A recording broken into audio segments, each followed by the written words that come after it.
Why? I'm kind of shy. I'm always shy. You're always shy. I think you you prefer your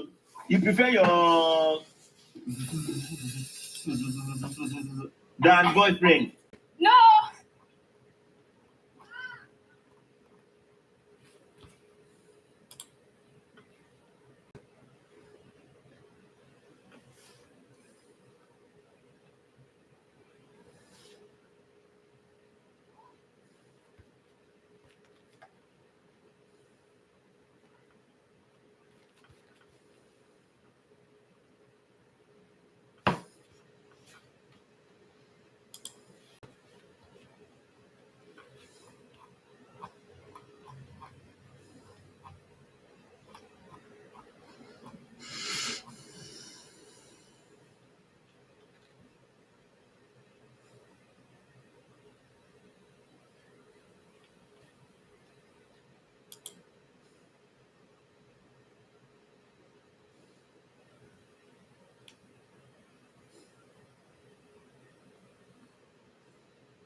And I want to give y'all a quick update. Useful Annie donated I want to give y'all boys a $14 quick and update. 99 cents through Super Chat.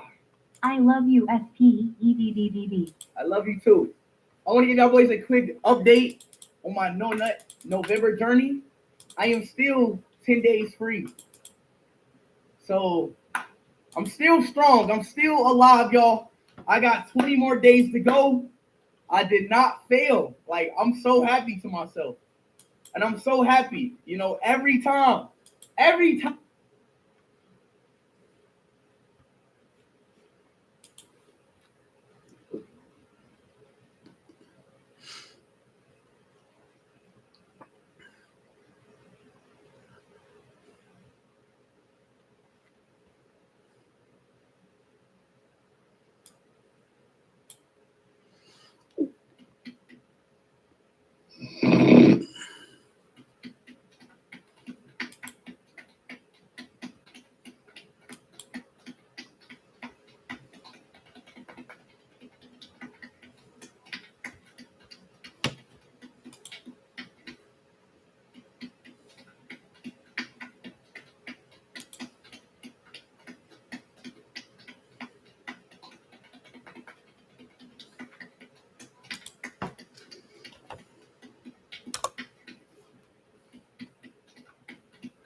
issues.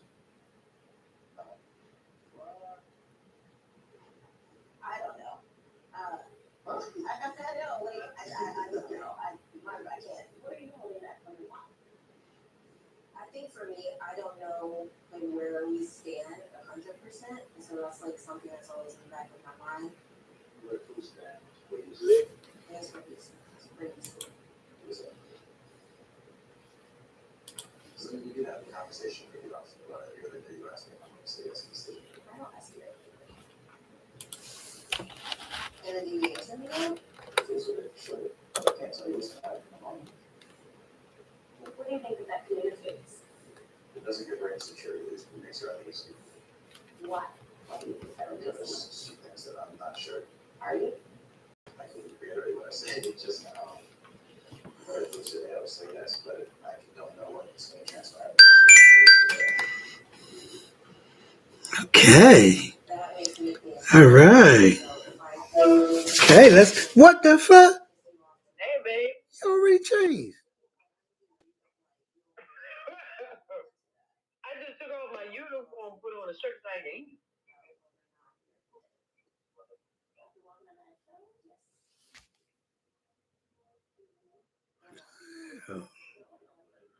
Okay, all right.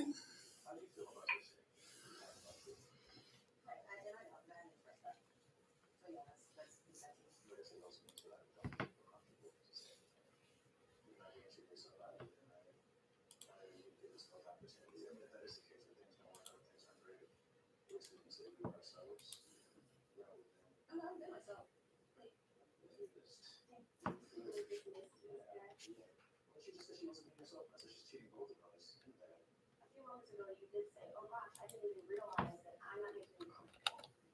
Right, and I think that's where we need to stay. Not to go, "Well, it doesn't work out." I want you to be able to say it for yourself. Do you know how to provide an environment for her to feel secure?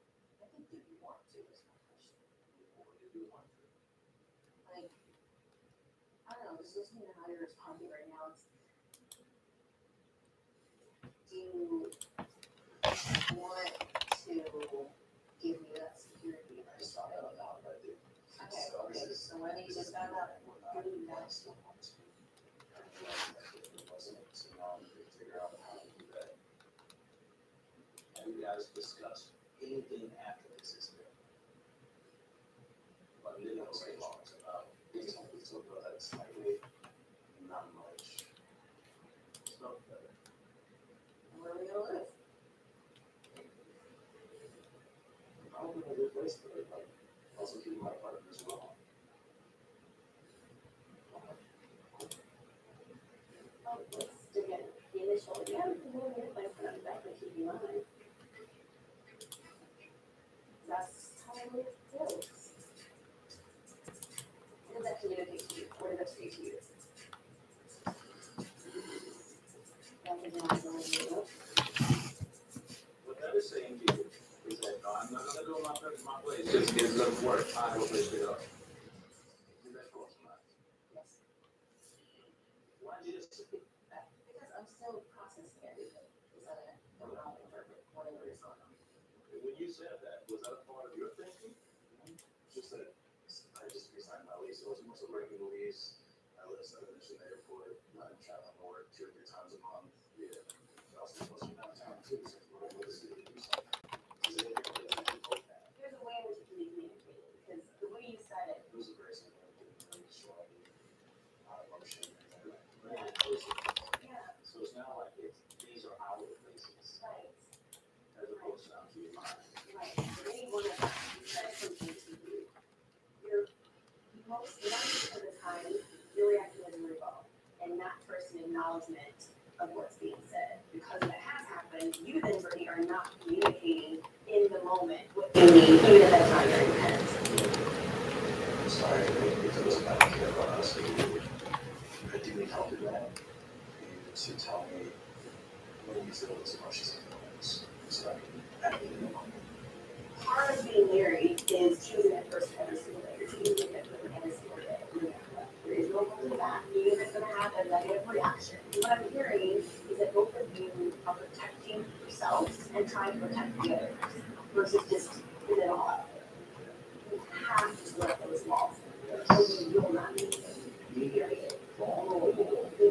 vulnerable. that whatever happens now. Is that possible?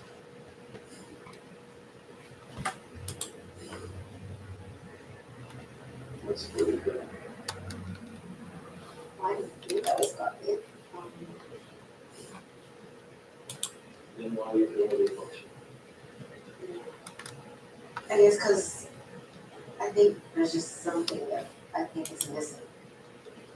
And I guess it's maybe because if he didn't care, he would have just pulled into me right now. And the vulnerability you're showing right now, the emotionalism you're showing right now, as soon as you're walking down, what happened? And this is his example of emotional closeness. He uses his words. So this is what we need to know, right? You took a chance. Understand this is a lifelong process. You're gonna learn from your partner for the rest of your life. You show love, you show affection, you show vulnerability, and you invite it back. That's what marriage is.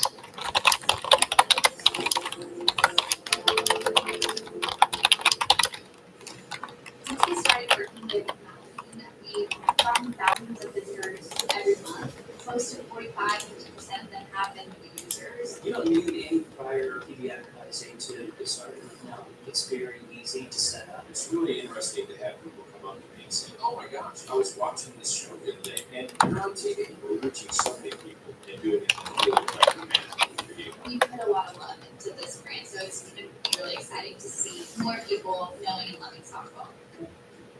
Fence too. What's going on there? The artist defenseless, State Farm. Luckily, State Farm can take care of this. So you can get back to business.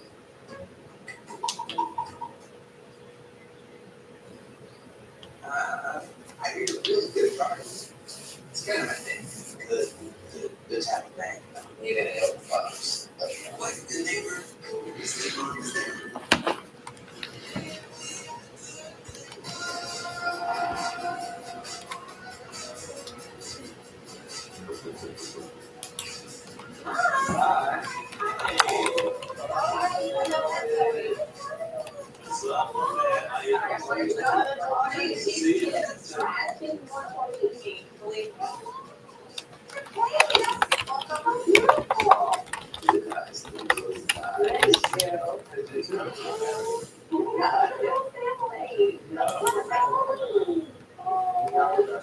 Yes, good. You don't mind walking?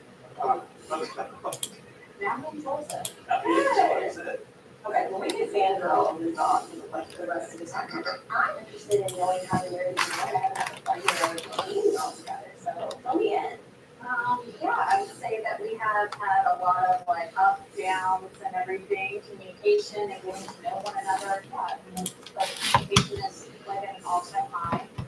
Yeah, we're in a pretty good spot now. What have been the ingredients for the good communication? I think we realized that he's more passive, I'm more aggressive. And so when I'm aggressive, he like shuts down. I think what we are seeing is it feeds off each other. Because the more she does that, the more like I kind of pull back. And then the more I pull back, the more she goes back. It's this negative feedback loop. Exactly. I think that was really big for both of us. We were like, we had to put our egos in check and probably be in the middle when those things happen. It was very much like a very authentic, naked moment. And I told him how much I appreciated him so much to me. That's when I said, I hope you don't negative. That actually created like a shit. It was like a couple days ago, I realized how I felt. And it really sunk into me that the love can be built the whole time. And I felt like it was a good time to tell her that. And we were in bed and, you know, That was like a bit. so I think that also really as people express what it says. I could tell that she believed it, and then now she kind of like drops a lot of the concerns. Having a sense of a whole other level of security. Right. And so I think now she knows, and I'm gonna keep confronting it. And when we're in conflict, I want you to come back to that. We both love each other, we want to figure out a solution for this, and let's, we can kind of get there sooner. I think you guys are being very intentional about taking your time and growing in love. And I just love the way the honesty. We love it when into each other's eyes. Oh, you guys. Yeah, it speaks to that genuineness. Yeah. There you go, look at that. You like the glass, the red wines? I would. This looks pretty robust. Oh, that looks perfect. Yes. What happened in the car ride on the way to San Antonio? I'm trying to figure out, why am I so stuck on this? Like, why is this, listening curiosity thing is so important to me? Like, I'm trying to just figure it out, I thought about it.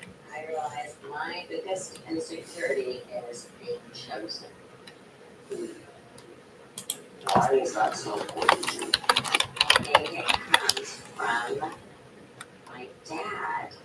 Growing up, from the time I was really young, he wanted a boy, have two girls, and so my sister was like that boy, right? Like, baby Ren. So I think subconsciously, I felt like he chose my sister. He took her to private tennis lessons when we had no money.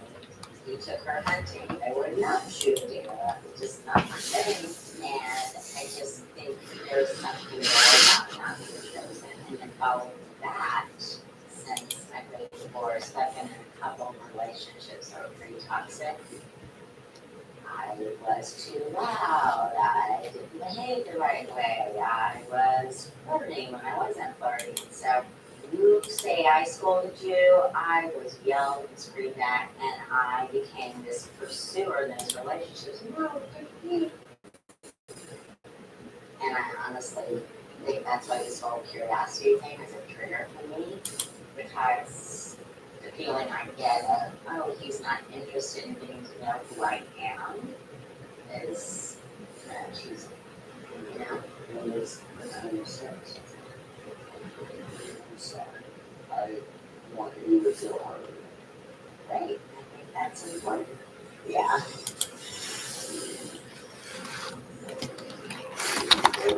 I'm coming to recognition that we have weaknesses, blind spots, history, baggage, and we've been working hard. I'm going to give it like I always do, everything in it. I just think we have to be patient with each other. It's just not always going to be easy, and give each other grace. But I am extremely confident that we'll get there for the other person. And I choose you. I really do.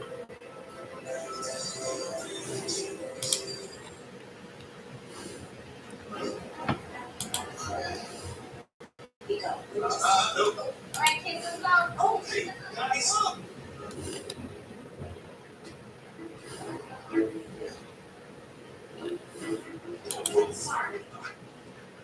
Hi. For a little more precise measurements, type Matterport 3D tour on Homes.com. It's the true digital model listing. Yeah. How about this? When I do a sofa. Homes.com, the place to find a place. This is Jess, Peloton instructor, educator, game changer. She needs her money to work as hard as she needs. That's why she uses US Bank Smart Checking and Savings, which does exactly that, helping her track her spending and grow her money. Together, we're achieving more than many of us could. You got this, Jess. That's the power of Jess, and this is the power of us.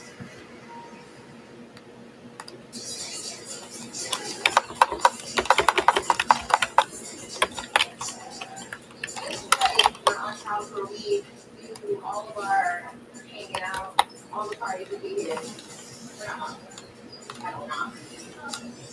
Hello? Wait.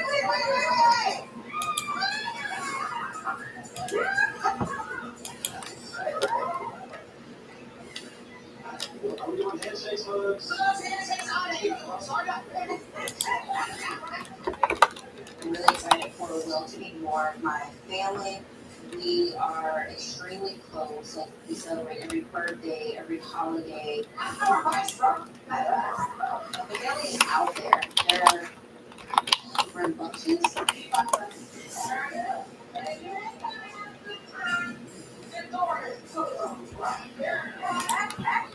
I'm allowing them to see the real me. She always had a little she's been playing, she'll play for a little while, she don't go to get her butt.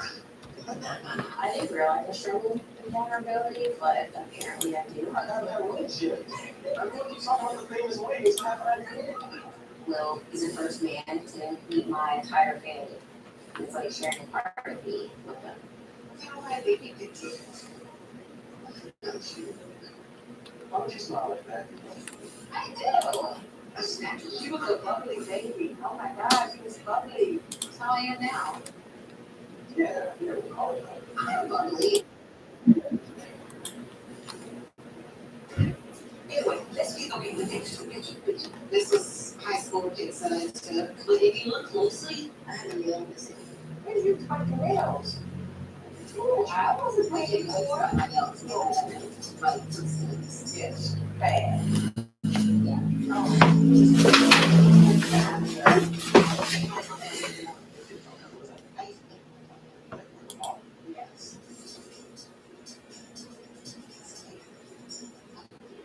What? It's just things.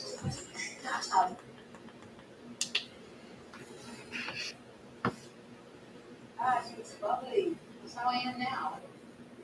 Yeah, we call it that. I'm bubbly. You like it? Anyway, let's get okay with this.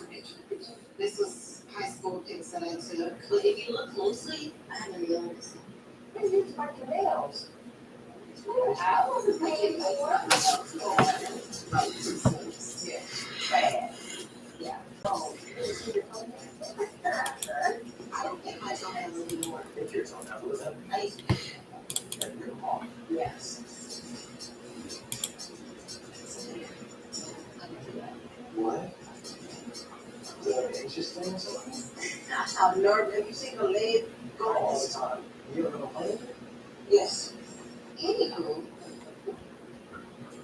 Anyway, so you just smiling. I'm so excited because marriage is what she wanted. And I told her that after the working, this is what you want. You can choose that. All that is meant to be one. Whatever you saw you did, you know, I'm funny, but I'm sick. I know. I pray for y'all. I do pray that, you know, that today, that we all see. I mean, I've been making faces since 1991. No, we already know it's yes. We're all ready to know it's a yes. You girls married? I'm not gonna cry. I'm just too excited for you. You never seen me like this. No. I know. You know. That's weird. Well, I've never brought anyone over. I don't know, she's never seen me like, you know, involved. Yes. I didn't even really understand. Like, none of it was being able to be able to kind of be around the senior support system and hear a few stories of her childhood. I want to tell you it's one family. Wait, this is the generation that's talking about it. Yes. Some of the Russian girl can get really close to me to understand one another. She used to be my partner, but I'm just gonna have a new partner in my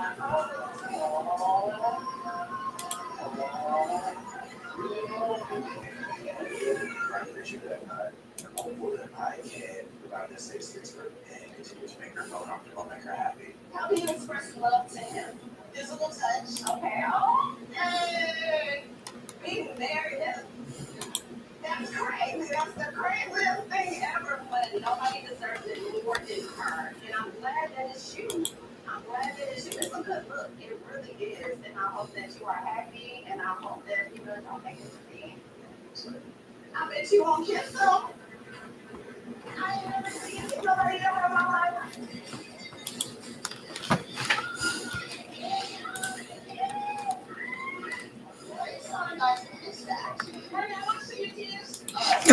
Oh, the whole family came in to watch.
We're not trying to make that completely known.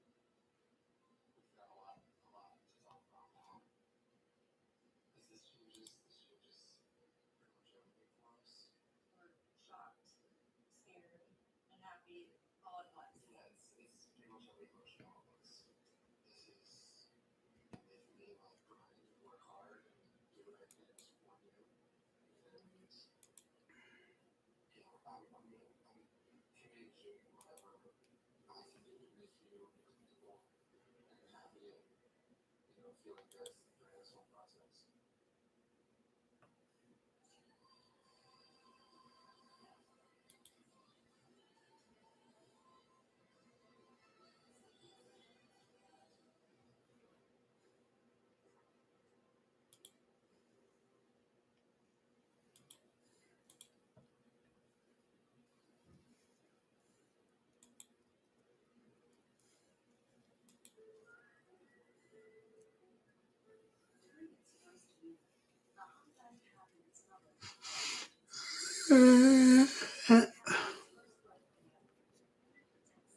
Getting ready to leave for our couples retreat. Young people are having a lot of fun at St. Paul Couples and get to spend some time away also from home so that we can kind of just relax and enjoy ourselves and can't wait.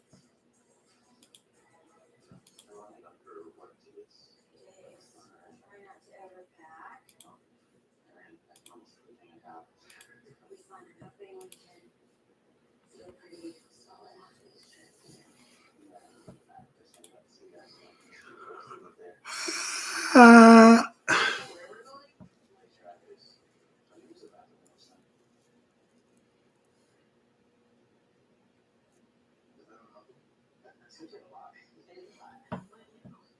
It's cute though, right? It just doesn't seem to be practical. But you know what? It's about the fit. It is about the fit. Always gotta be about the fit. I think we should try to pack really fast so we get there first, so that we can plan some of these pranks in every room. Which one was I excited about originally? You like the sounds? No, another one. The cat noises? No, it's the other one. The glass? No, it's the other one. The exploding potato chip can? No, The toilet paper? no. Now I'm thinking that it has to be one of those and I don't even know which one it was. There's a lot of things to love about Megan. She is an amazing person. I love her sense of humor. She's a prankster at heart, and so am I. I'm excited about the toilet paper that doesn't rip. I just think that's so much.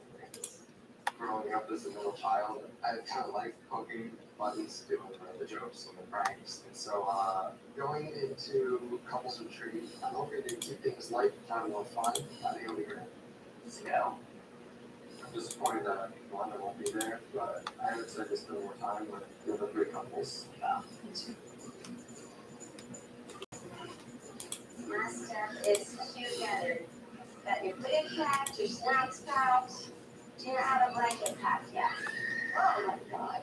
I'm so excited this weekend to have all my kids together, all my grandkids together, all the cousins together for a big traditional family getaway. I'm so excited, this dream of all of us getting together as a family. We are, sadly, Captain, incoming warp signature detected. Which is really, really unfortunate. The family reunion. We're off for 2 days. We're back for 2 weeks.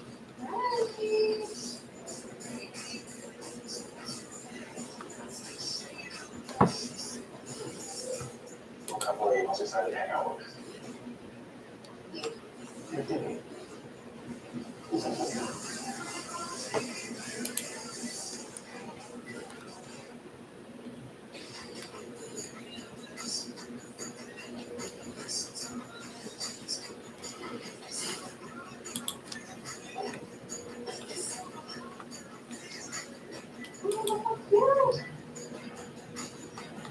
Nice. Infinity pool and a hot tub. All right, let's go find our room. What's important? Megan's been feeling a little tired lately. We've been going through a lot, Well, there's only a time of cup. and it's still really early in the whole pregnancy. Check the back now. It's too early yet to have the first doctor's one or the ultrasound. We haven't gotten to that point yet, but that's going to be in a few weeks. So we're a little nervous to spend like this close of like intimate time together around the other couples because we're not ready to tell anyone. This is going to be loud because there's the hot tub and everyone will be on top of us. Everyone's on top playing games. We're deciding to pick the bigger room so that Megan can like get a lot of sleep and we can feel comfortable. Our special surprises. Okay, let's go. Hurry up, we only have a little bit of time. Where are we gonna put these noisemakers? Yeah. Okay. Okay, I'm gonna load this bathroom with one of these pieces of toilet paper. Hey, look, this is where I put the cat noise. It just randomly happens. Nice. Oh my God, this is the house. Woo! Vacation time! Looks like Derek and Megan beat us. I just don't even get that fucking thing. Really? Yeah. Totally take it? Yeah. Okay. You're dirty with that. Hey. He's not happy. Thank you. Okay. Yeah, I'll say it again. We didn't do anything. Wow! All right. This is great. Look at this chandelier. Oh. Hi! Do you love it? Oh, this place is really, really It's nice. so nice. It's already blown away. I'm obsessed. So we already scouted? You already scouted? Yeah. Room? Yeah. What's the next one? Next up, right over there. Here's what we'll do. We'll take the next one, and then if my mom can pick a shittier one, then we'll give them ours. Why don't you go look at them? There's two upstairs. Like And there's a whole game room. Okay. Okay, let's see. Alright. Perfect. What the? Oh no, is there a cat? Was that a literal cat in here? I think so. Oh no, I'm allergic. I wonder what else I heard it. Freaking cat sound. Me too. What was that? I don't know. It's definitely meow. Is there anything in your bag? Like, Sure, go to bed. yeah, I'm not sure. Maybe that's We're gonna move ourselves upstairs. What the heck was that? Sorry, I didn't mess with us. Hey, Mom. Ooh. Oh, you ate it. So good. I'm gonna put your wrist away. Oh, you know what to do. Gosh, this place is so cute. This is like my dream house. It's so freaking beautiful. I think as it's getting closer to the decision game, it actually feels good to get away from, the apartment and sort of from our day to day. Because last time we did that was the honeymoon, and that didn't go so well. But we are in a much better place than where we started, and I think we both recognize that. So beautiful. Yes, it is. Mikey, I'm just excited to spend more time with him and also just interact with the couples more.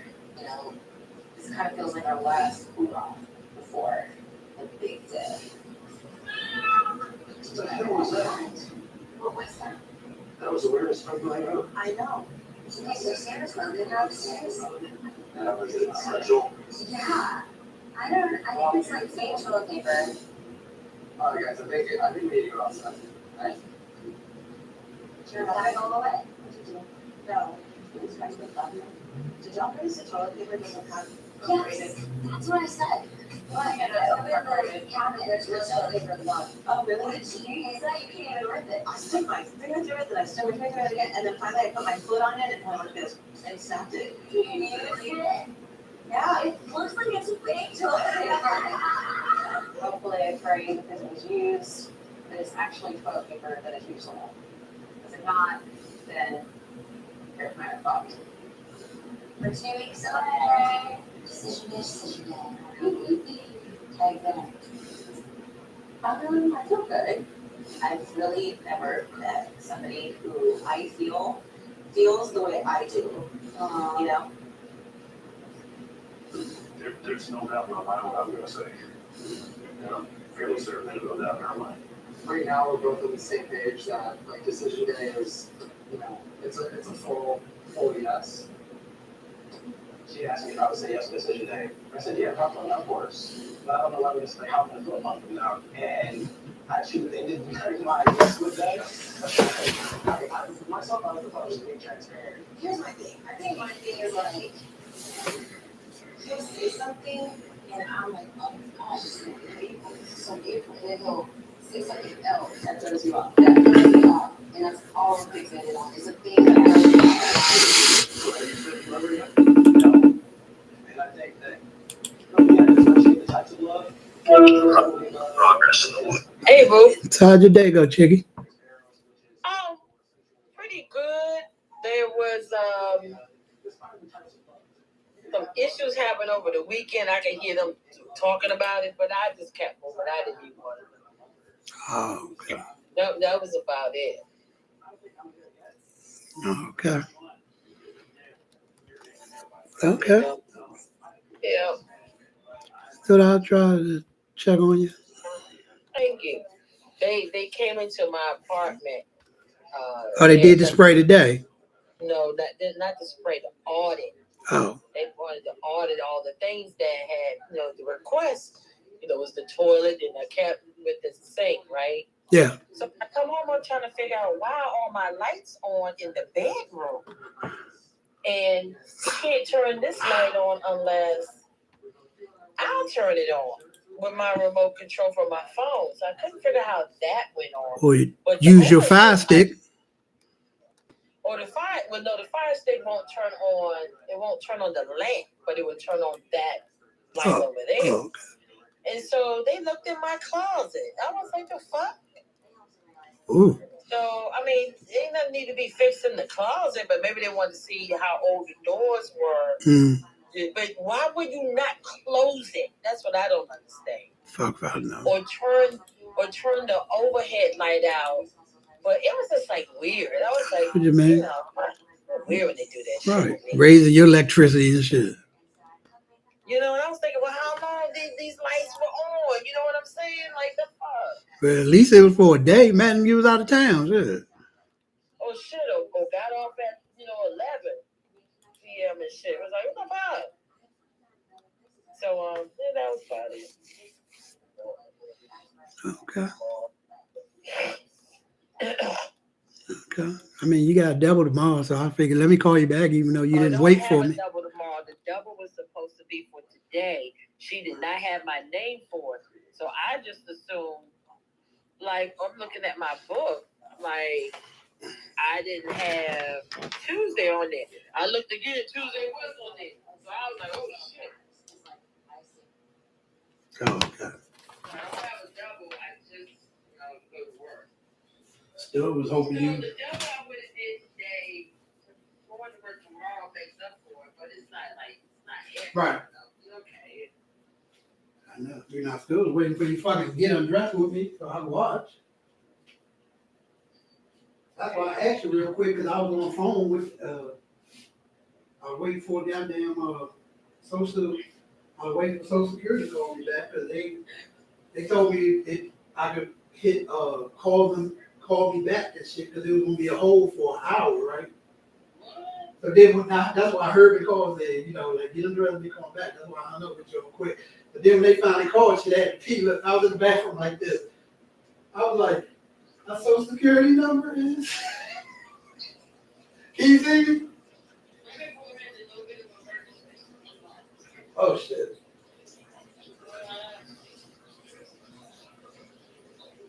What's the emergency? All right, wait. Just tell me, what are you doing?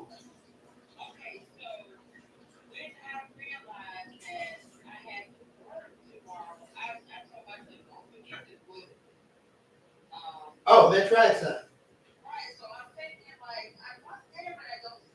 Okay, go check it and call me back.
Over the past 5 decades, the Waterfowl Festival has become a tradition that means many things to many people.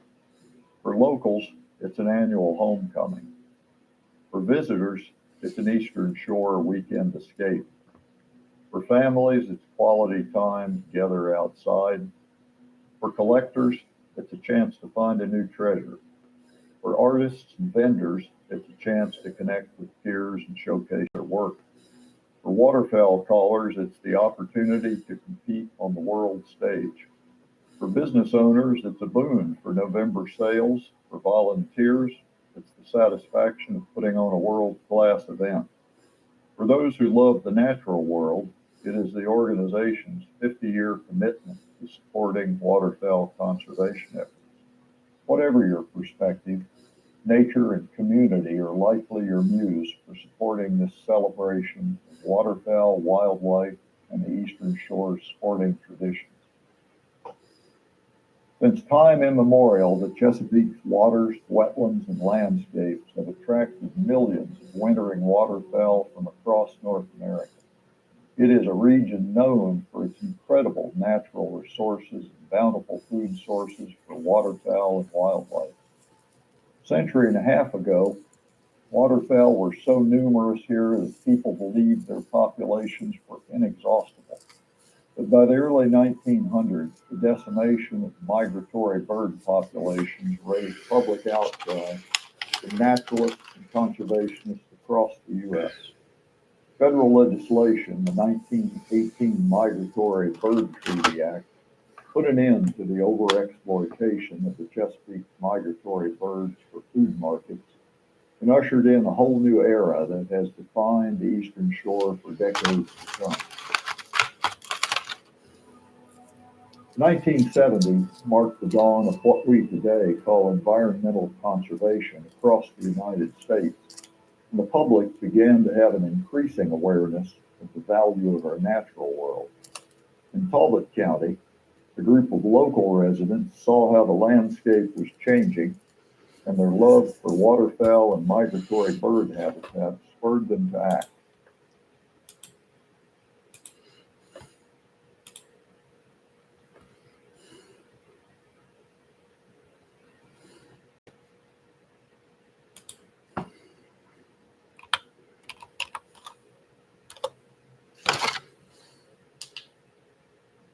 Finding the opportunity. Right. Does that make sense? Yeah, but I don't view that as like, I view that as just understanding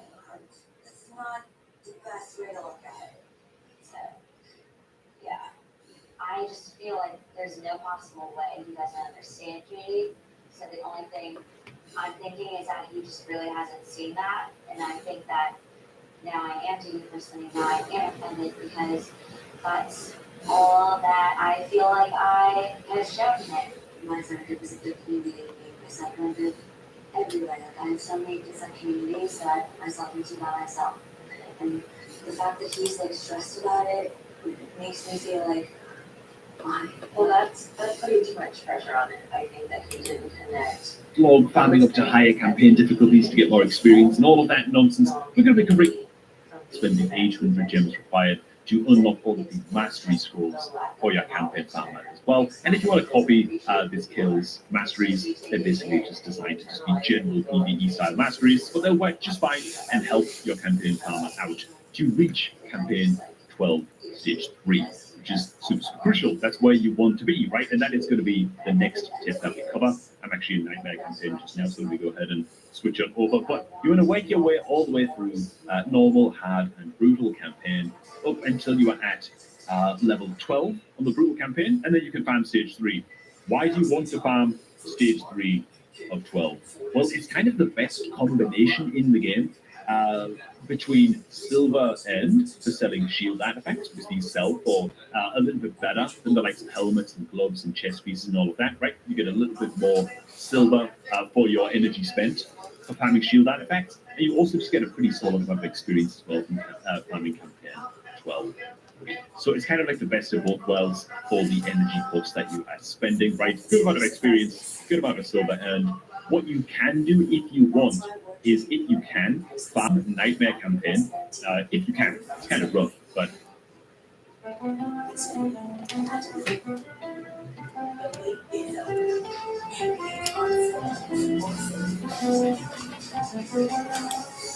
if you eventually get there, you can farm stage 12 on Nightmare instead, and you will get more experience for your food gems this way, right? It is more energy efficient in terms of the experience that you're getting on your. All right, everyone. All right.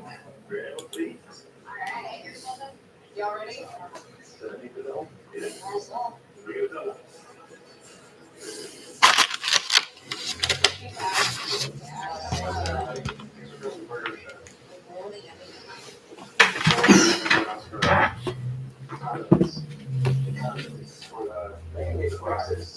Yeah, what the fuck? Your wife and mother need the fries. We should have given him the salami undercooked one too. Which one I get?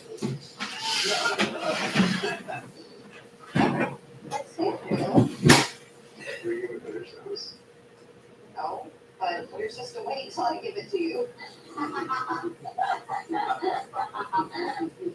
didn't read the manual, did you, Derek? No, he's getting too comfortable. Okay, Derek, what's been your favorite thing about learning about maybe? They should be parting you. Honestly, Did you hear that? That cat, did you hear that? I didn't hear anything. It's in our room. It's in our room. I heard it the second time. Meow. I don't think it's real. Fake cat. Somewhere. It scared the shit out of us when we first I walked in. know. Yeah. Is it toy? You see I don't know. We haven't seen an actual cat. We just heard it meow. See? Let's, I want to know what Derek loves about my She has an amazing sense of humor.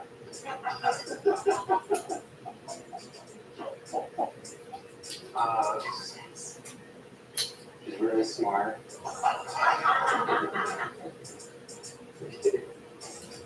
Seriously though, getting to Omega has been awesome for me. This whole experience, like, I've been like really enjoying listening about like her passions in real estate. We both share that as well. She's really smart. And yeah, honestly, like we have a good time together. Sweet. So, Fred, what do you love about Will? I think what I've come to really appreciate that I didn't understand, I guess in the beginning, is his mind. I love how it works. Like, you are uniquely you. Like, I can guarantee I'll never in life encounter anyone like you. But that's a good thing. Like, the way that you process things and like how your mind works is just so beautiful to see. And I know you don't like when people give you compliments and it makes you feel a little weird, but you gotta get used to it because I'm gonna compliment you every day. But you are such an amazing human. And I'm so blessed to be with you. You're so sweet. I know that I'm not great at accepting that sweetness. You're persistent. So I'm sure we'll get through there, but you are smart. You're able to have conversations and you're able to give me different perspective on things too. And I know that was something I was appreciated. I'm really working around you. Nice to see you. That's so nice. Funny how you step into an instant family. We're all going through the same crazy shit at the same crazy time. And you glow. You just have the most beautiful smile. You're so kind. You're such a good mom. And I mean, I don't feel safe around a lot of people. Than just being in the same place with you. I feel like I can just unload and just relax and be. And that doesn't happen a lot. So there's lots of other passion, but I'm really top of it. You can have to do it. I know, right?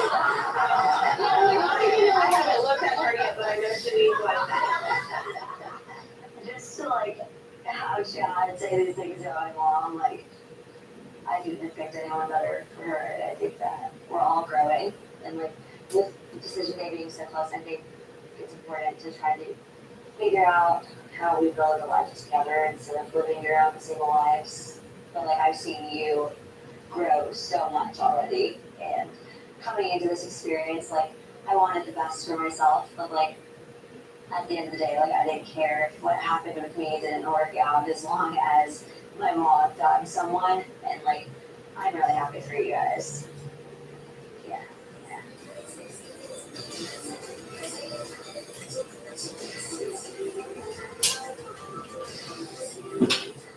That was a good deal. I'm exhausted. I don't know how. Full of energy on the first side of vacation. Or memories. Yeah. I wish we shared that energy. Right now. So how do you feel?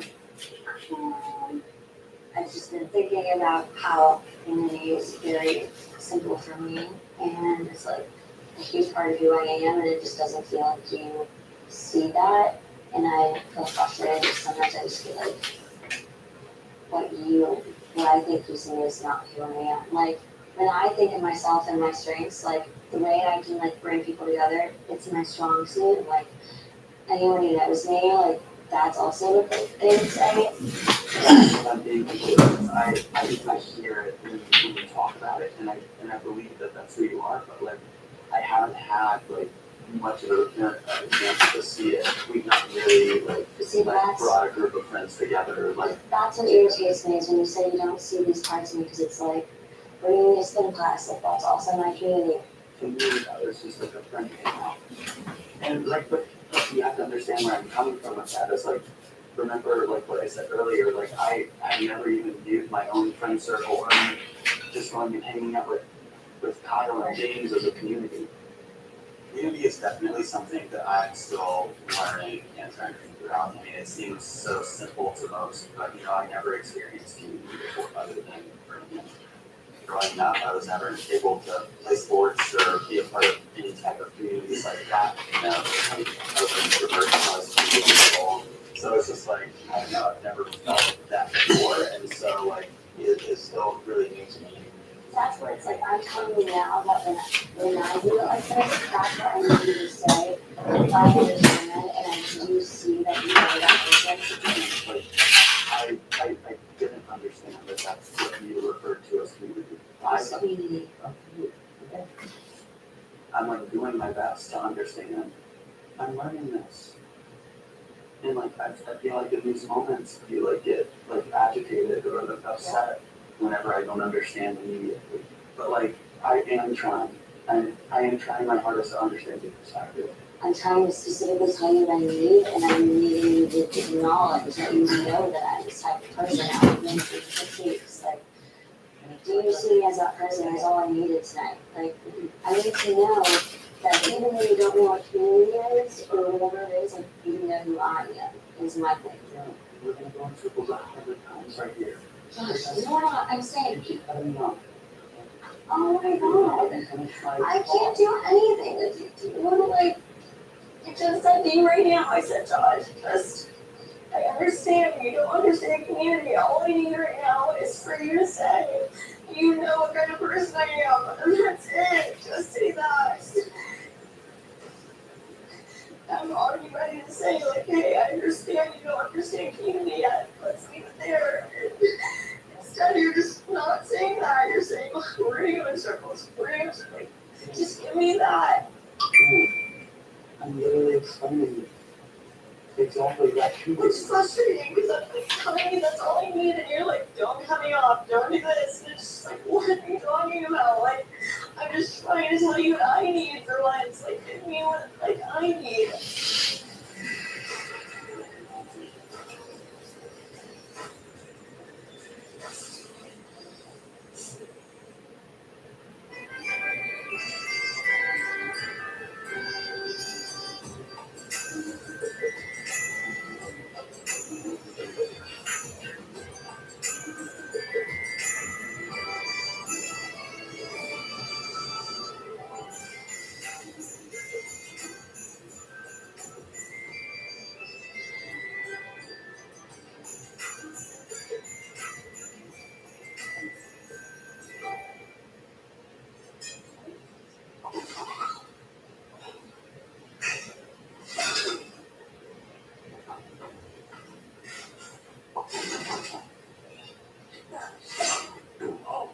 Christine found the de-furnished feature on Homes.com Matterport 3D Tours. It's the true digital model of a listing. De-furnished, furnished, de-furnished, furnished. De-furnished, furnished. I can't wait till we saw this house. Homes.com, the place to find a place.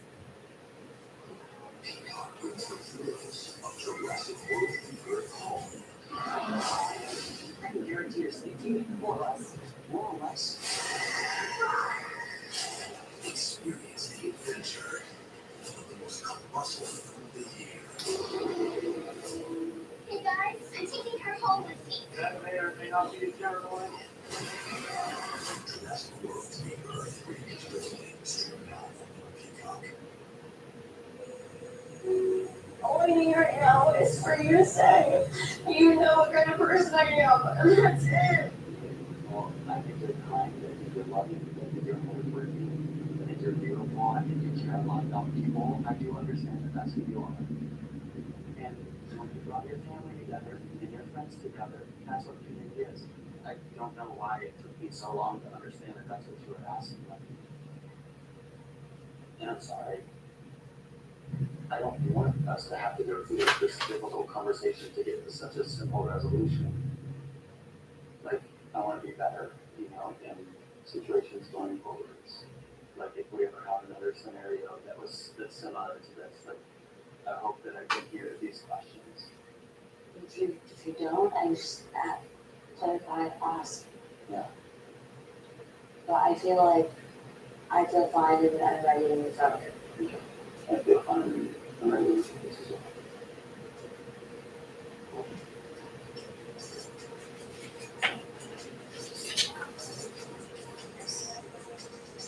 We had a good time tonight, and you know, I think we did a good job, like keeping our little secret between us. I don't think anyone like pressured you to like a drinking thing, or almost like questioning why you weren't drinking. I think like day one went pretty well from that standpoint, and day one definitely went well from a fun trip standpoint. The mystery was solved. There was not a real cat in here. Derek and Bacon. They pranked all of us. It's awesome. Hopefully you have a couple times you mad, but That was hilarious.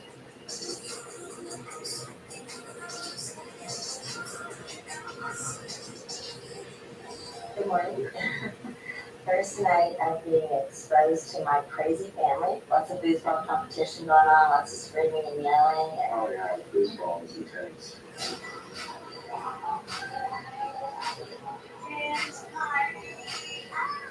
We're all here having a good time. It's intense fun. I'm gonna make friends. Alright, sounds great.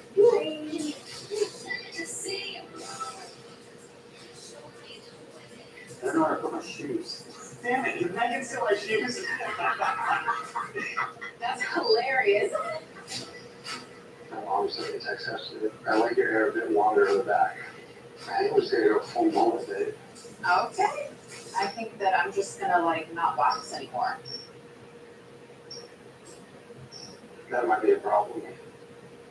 We're on the equivalent. Give them up black coats with black beard coat. I mean, if it was my choice of what color to wear, I would wear black, yeah. I don't know that I have a favorite color for other things. Like, are you talking about clothes? Are you talking about clothes? Are you talking about walls that we need to paint?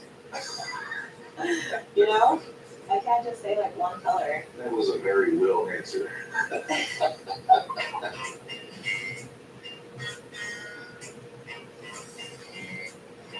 I like black. You guys wanna go on the other side? Well, you guys wanna start already? I mean, sure. I'm good, right?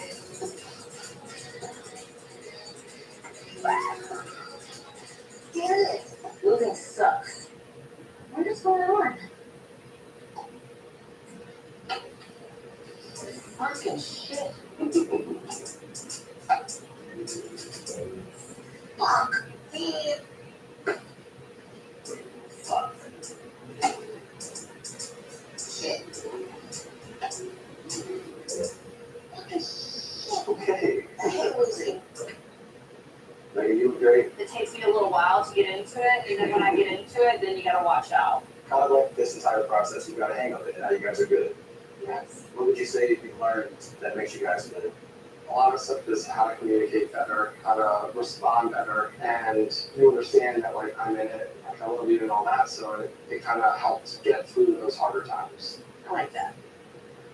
I think for us, we definitely have two different ways to process things and communicating. We know the times we can't have certain conversations, or even if delivery isn't ideal, but there's different words that you can use to make that softer. I know that was like my issue, or like my thing with you. Is that the same for you? It's like how I phrase things that sometimes I need to clarify. That happens. I don't think I harp on those things. I deal with things pretty quickly. There's nothing I need to work on. I'm No, what do you need perfect. from her? I'm perfect. Well, I already knew that. I mean, Oh, there you go. What do you think? You guys want to finish up? well, I just need to like. But I Is there mean, any? is that something you There is no time perfect. Is what I'm hearing. But I'm not. Sometimes I don't know how to navigate through your emotions or feelings or something's going on. This morning, you were in a bad mood, and we had to figure out how to maneuver around this until you feel comfortable telling me why you're upset or what's going on. So that's what I need to work on? There's nothing to do on it. It's not realistic. Okay. I'm so irritated. You are? Then I'll need to be irritated. I appreciate you asking what specifically that she could change or do, but then she kept digging for me to come up with something that I don't like about her, and now it's escalated to this out of nowhere in my mind. I didn't know that like my mood this morning it affected you. I didn't know that it was irritating to you. Maybe don't have nothing on herself. Yeah, but where I'm now having the issue is that I just asked you, and you kept saying, no, there's nothing, nothing, nothing. And finally you said something. You know, obviously, whatever happened this morning, I got over it. I'm like smacking the ball back and forth and having fun.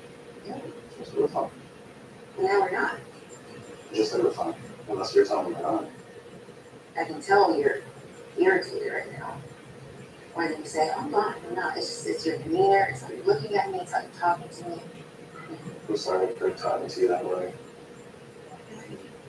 I can't sit down and stop them. Alexa, how many centimeters is 5'8"? What's pissing me off is Here's something Will I found on the doesn't tell internet. me things that he's The feeling. length I'm measurement still trying to 5'8" figure out converts why. into centimeters But is it makes me feel like he just 172.72 doesn't care or centimeters. isn't interested. I want more effort. Like you have to give more of yourself because you're no longer single, you're married.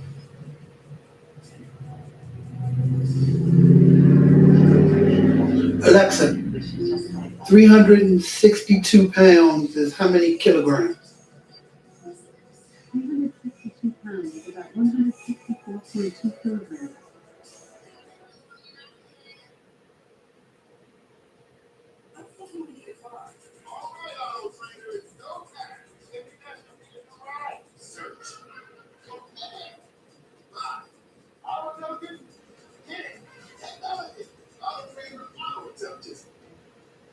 Fence too.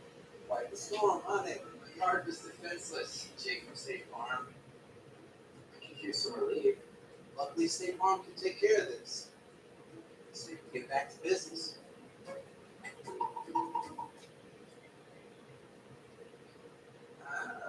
I hear you're really good at gardening. It's kind of my thing. The type of man. Need any other flowers. Like a good neighbor, State Farm is there. Family holidays were full of traditions. We baked our favorite cakes, danced to the holiday hits, and put Bill Boyd's tongue. Not sure why that was a tradition. It just was.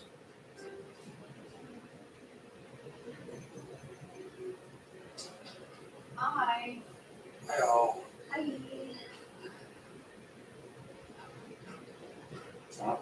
So, join us stroll through the park. Here's my steps. You wanna go with me? Alright, of course I do, always. You wanna go over to that bench over there? The farm, This might be a little too rocky. for someone who doesn't really or can't express himself, he is extremely weak. He is very weak. He does not. I don't think he realized that. But did you see what I was saying? Yeah, for sure. I was like, oh, I would have checked you, for sure. I'm even working on how I'm saying things. I tried to, well, I can tell you're irritated. You say you're not, but I can tell. It's like how you're looking at me, you're talking to me. You look annoyed. I know you're annoyed look. Does he ask you that kind of stuff? No. He doesn't say anything. Like, I didn't know that me and my mood this morning, I didn't know that was a problem until he just said something. Yeah. I struggle sometimes with understanding if he just doesn't want to tell me things in the moment because he doesn't want any type of confrontation, or if he just doesn't care. I struggle still with figuring that out. That's why I'm like, at some point, like, we gotta stop saying we're trying, we gotta stop to do. I don't know. Now I'm irritated. I guess it's just like, if you were really annoyed, that's anything, it probably doesn't happen as often. But you probably want her to just be like, hey, is there something bothering me that I did? You know, or is it like something where, well, no, she'll know just ask. Because that she had to focus in on the things that she does, and she thinks. So even last night, this morning, she's how'd you sleep? I go to the full bed, there's not a lot of space, it's kind of hot. I didn't say that I kept tossing and turning. Her response was, I kept tossing and turning? Did you say I kept tossing and turning? I mean, yes, I did say that, but I was talking about myself, not you. So she's always thinking that everything whatever's going on with you is has to do with her. That's the center of the universe leader there. I know how that is. But it also makes it difficult to bring things up. Because then if you think everything's about you or something that you're doing directly wrong, I'm not supposed to do that. You know, just be trying not to be so like I actually am too, and then try to like word it in a way that's more about how you feel. Yes. You know, when she's asking me questions, she's trying to just relate, you know, and like connect. And if the response is just kind of like, you know, too blunt and not like open-ended or anything like that, then I guess they kind of feel like they were trying and then they got rejected. I feel like he just needs to be about normal. Do you feel like that says something on the fact that like he can't be vulnerable? No, I don't think it's real. I don't know. Is it like he's just not connected with me? Which, okay, tell me.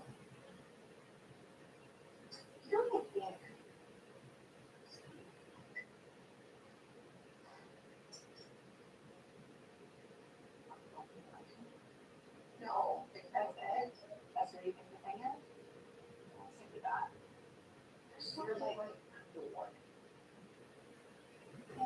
And I just gonna tell him that. I'm going to tell him now. And that's it. It's hard. I don't deserve this shit out. You at least deserve spending shit money.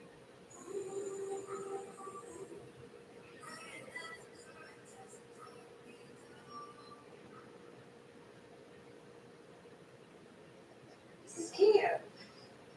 So cute. This little cruiser, the cruiser bike. Yeah.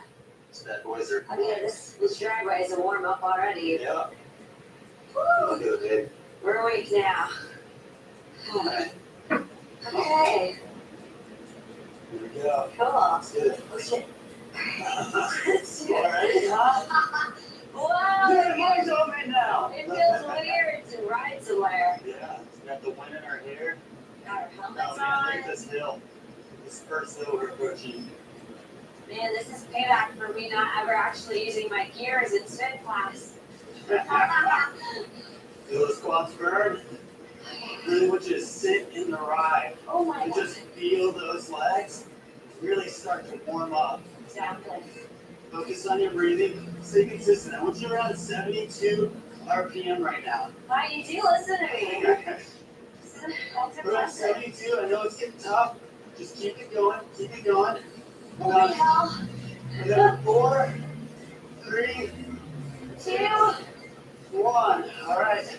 Now take a breather. We made it. It's a good warm up. Yeah.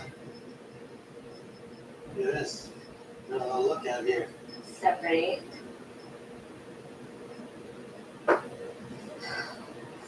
Take this off. Get up your dusted out. Oh man. Fun. Yeah. Look at this. This is so nice. Oh my gosh. Well, a lot better than better spot than we were last night, for sure. Yeah, yeah. Yeah. Miscommunication, misunderstanding. Mhm. Yeah. But I don't want to feel like I can't react a certain way, and then I have to constantly have to filter myself to like protect you. And so I think we need to like set clear expectations on like where can we meet on it. Yeah. And like maybe I just need to know how to show you support in that area. Like all I do in that moment is to just do what I know feels good to me, which was to just grab your hand. So I just need to know like in that moment, like what do you need? What do you need? I think in those moments, I just need you to like stay calm. I just feel like in those moments, like it feels like it's even more centered on me. It's just like that just makes me feel like I don't have a safe space or like a space for myself either. Like I want to get to a point where we comfortably like planning our life outside this next 2 weeks, you know, and like, I can feel sure about that because I don't think I've fully felt like I could do that just yet. And so I want to like bring it all back. Yeah. Or not bring it back, but like build it again, stronger. Yeah, me too.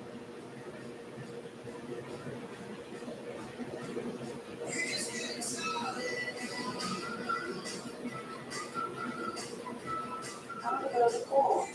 Where's everybody at? I won't get more outside. I'm still just doing it. Oh, thanks, Ryan.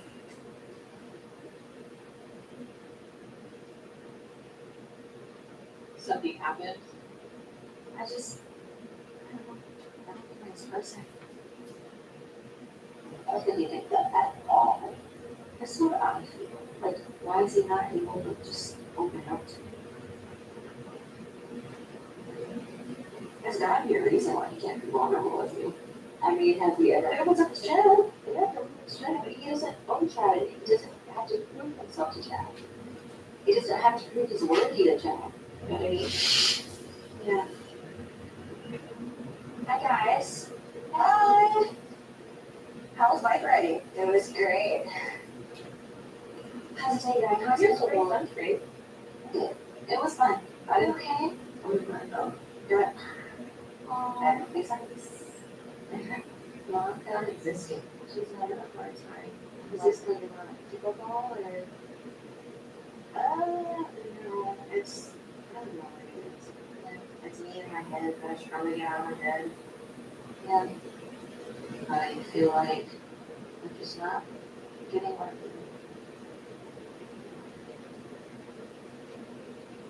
You can tell that something holds him back. And it might just be his own mind because he thinks about everything so much.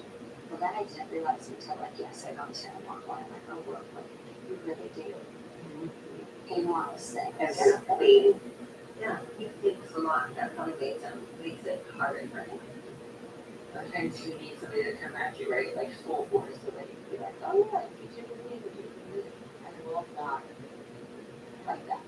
Yeah, he's not coming at you like 100%. It's almost like a slow burn, right? I wonder if you guys had to see yourselves, if you would actually see him doing things that show that. But my thing is like, I feel like he shared it and now for another way, she would see it. But right now they're evil, so right now he's doing it his way. Until he learns her way and is willing to do it her way, that's different. Is he open and willing yet? Right now he's doing it his way. That's the only way he knows. That makes so many. Thomas,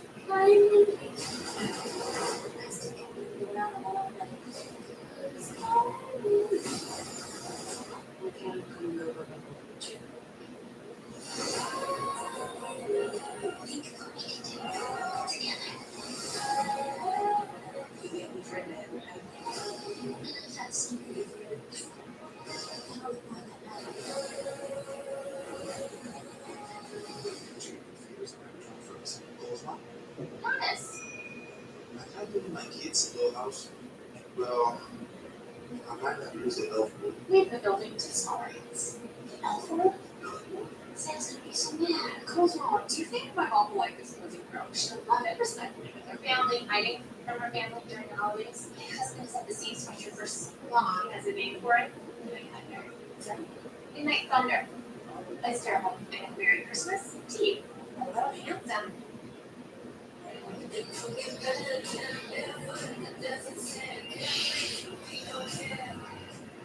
How's it going? Good. Captain Veggie. What's this stuff here? Rue.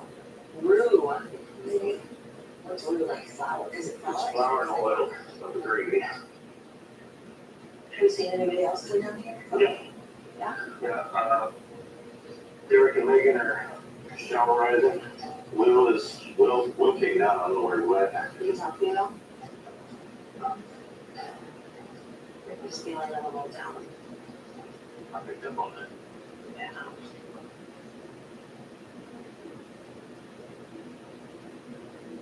What's up? I was talking to Derek, and Derek stated that he's not some of the same issues with Megan, but he telling me things in the moment with something that's going awry. And sometimes he has to respond the way we would traditionally respond. He has to get more thought into how he does that time in the moment. I didn't think it was even real, wasn't it? Right. But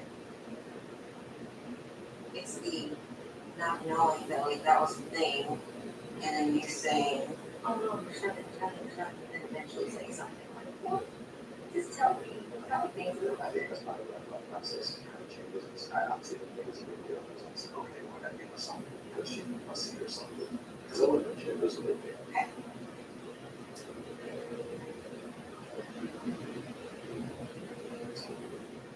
I'm sorry, let me stop doing things. I'm listening.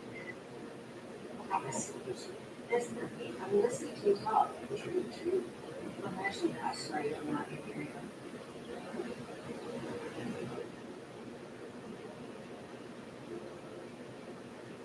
you. Couple services. Yeah, no, thank you for talking to me about it. I mean, I do understand that you explain how to resolve those sort of situations or which works to use. That's what I need to all the time focus on. It's a bigger thing than that.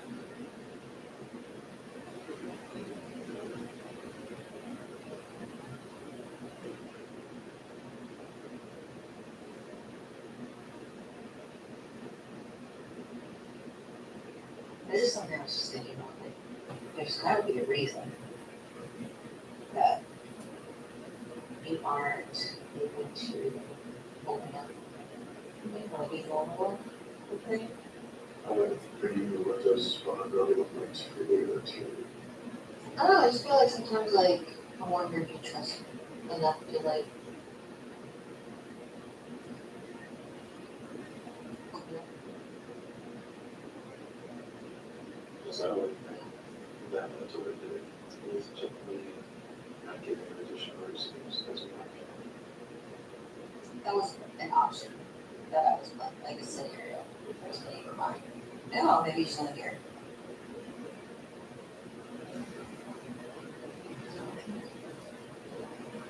I know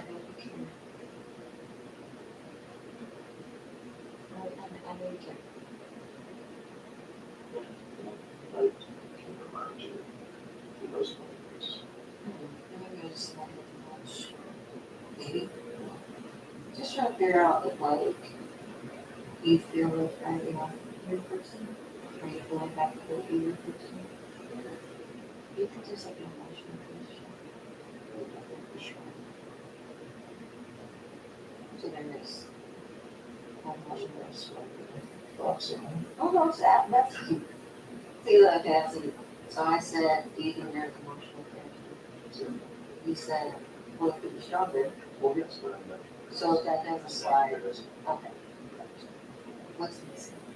If I knew exactly what it was that was missing, I don't think we'd have those questions.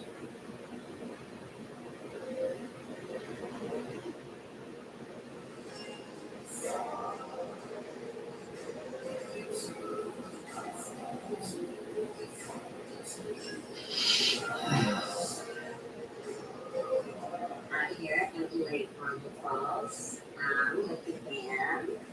Okay, so our project was started outside. There was missed items, so we had to run to the store.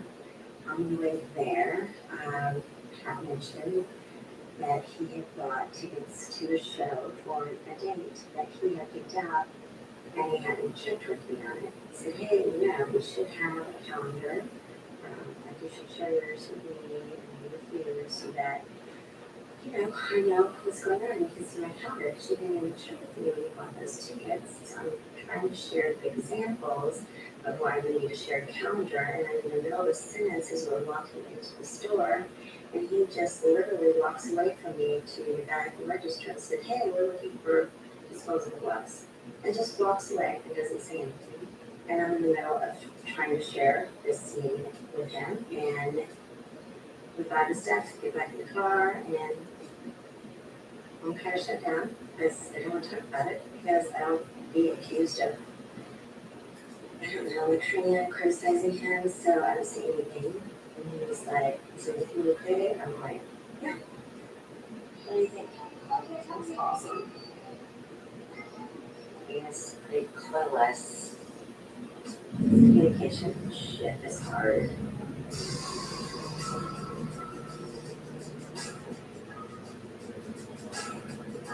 I don't know if you'll further to revenge or not, but with Derek and Megan, like, there were some things going on in his house last night. Yeah, they took the best fucking bathroom. Yeah. They put fake plugs on the wall. Yeah, that was good. Fake toilet paper? Fake toilet paper. That is too far. And so we got 100 water balloons. Right here. We got 100 water balloons. And we're gonna surround them. It's amazing. What was that? I wasn't gonna sleep.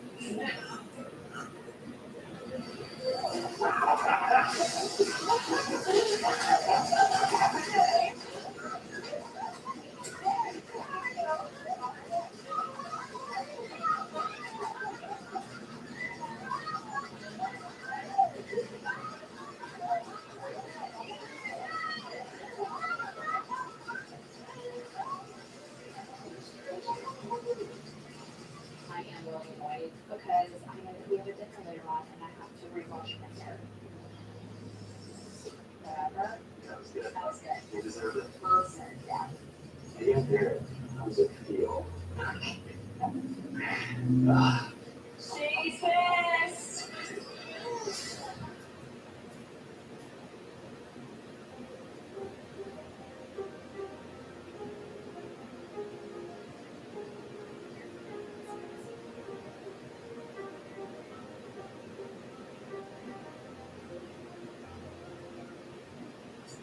This means she wanted to take her brand nationwide. With US Bank Business Essentials, a combination of checking and card payment processing, we helped her make a splash. That's the power of me. This is the power of us.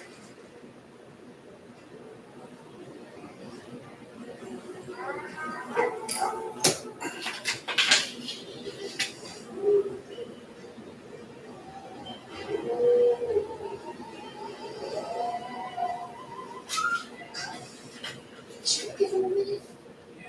The holidays are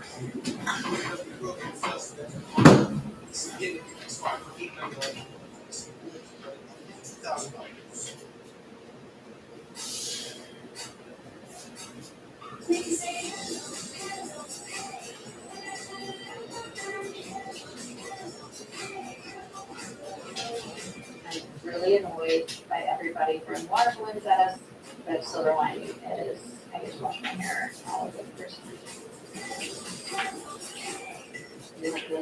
Thank you. Well done, Chad. What's for dinner today? So we have beef sausage or dairy and chicken and gumbo.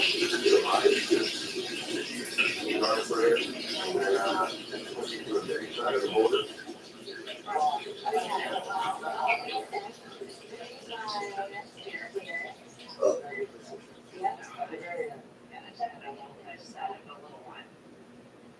Still frustrated.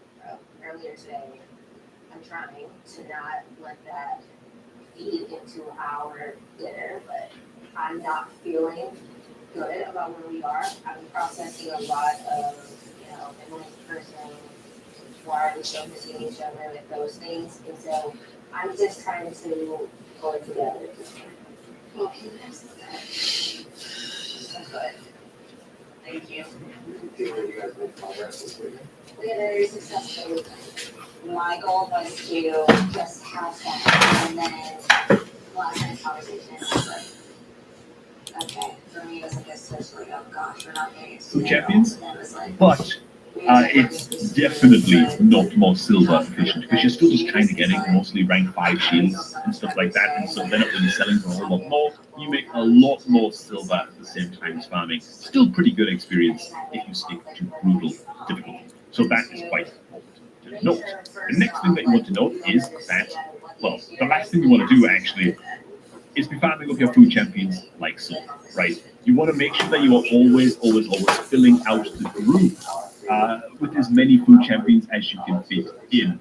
Why is this, right? So Bellower is my campaign farmer. If he takes up one slot in this 4-man team, he's getting 25% of the experience that we earn from this campaign stage, whereas the other 3 champs will be getting 75%, right? So even if a champion is max level, like the Bellower right here, he's still going to take a portion of that experience, even if he doesn't need it, okay? So if you make a mistake like this, and you're farming up 1 food champion at a time, yes, this guy will level faster, because now he's getting half of the experience, but wasting 50% experience going into the Bellower, which is obviously not what you need. Another point to note as well, I guess, if you just play out a campaign stage real fast, is that you never ever want to be farming campaign stages or kind of anywhere in the game really, where getting some experience is one of your goals, and leveling champions is one of your goals. You never want to be farming these if you do not have an XP banner active. As you can see right here, right, I've got 6 days left on this sucker, and it's just going to increase the amount of experience that we're gaining in battle by 100%. Farming food champions in campaign without an XP banner active, extremely inefficient. Don't even bother with it. Don't even try. Now, it's not going to be a problem for you, to be honest, when you're getting started and ready for the first time. You get like weeks and weeks and weeks of free experience banner action, and so you won't have to worry about it too much. You can also check it in your backseat as well here. So just make sure you keep an eye on your currently active experience boosts and refresh it when you need to. But as a new player, like you might be, if you could click on the promo link down below, you're just not going to have to worry about that, man. Hey, did I mention, if you're looking to set up a new raid account to get a good, clean start in and take on the early game all over again, maybe on like in alt account, the best way to do that is by clicking on the beginner promo link down below at the top of the video description box, man. Hit that link, you get 4 free Epic Champions as soon as you sign up. Just an incredible way to start up your new raid account from the best fun.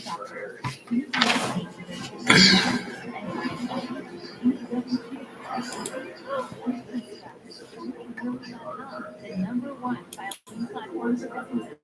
Take a plan, import your data, check out your e-filing portal, and send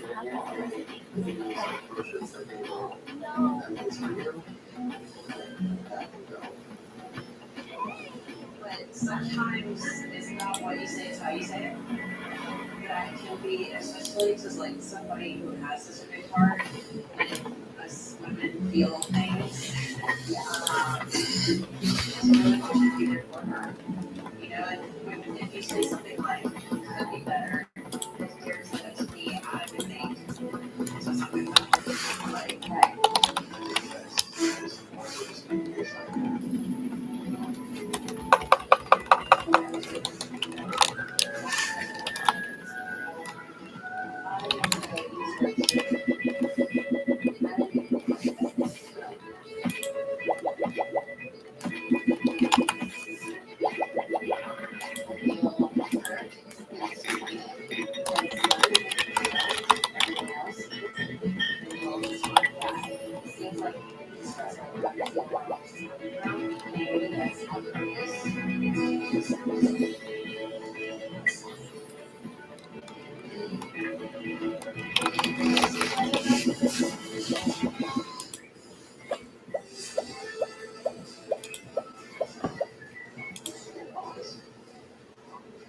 Possible. Can't stress how good this goddamn code is. Just make sure that you're signed out of Iron Player on your PC before clicking on that link to download Rate the Game,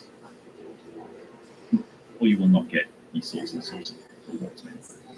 Insane. Now, that kind of brings me to the next point that I've got to cover, which is if you are running out of an experience banner and you need to refresh this sucker, and it's like a champ training tournament or something, you're planning on farming up a lot of food champions, then you want to head on into your shop. You want to go to the gem shop and you want to buy the 3-day 100% experience boost banner. It's just much better value for gems spent than the 1-day experience boost banner. So you might as well buy the 3-day one.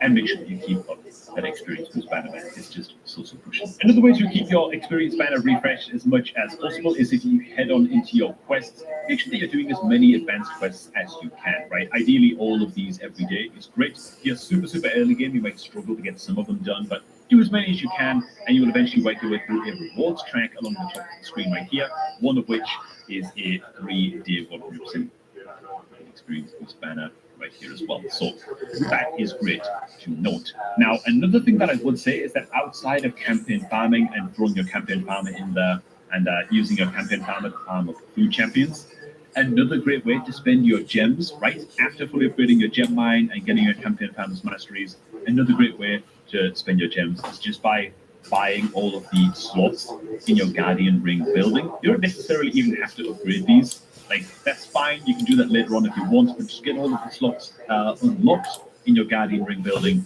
and then you can throw your food champions in here and just have them level up passively. And all you got to do is click the upgrade button on these guys, and it's great. It's just a way to keep your account sort of ticking over, even while you are offline. Just remember that you do have to log in to actually click the level up button on these guys when this time expires. So there is that. You're not just going to automatically be, level 40 with every by the time you get in.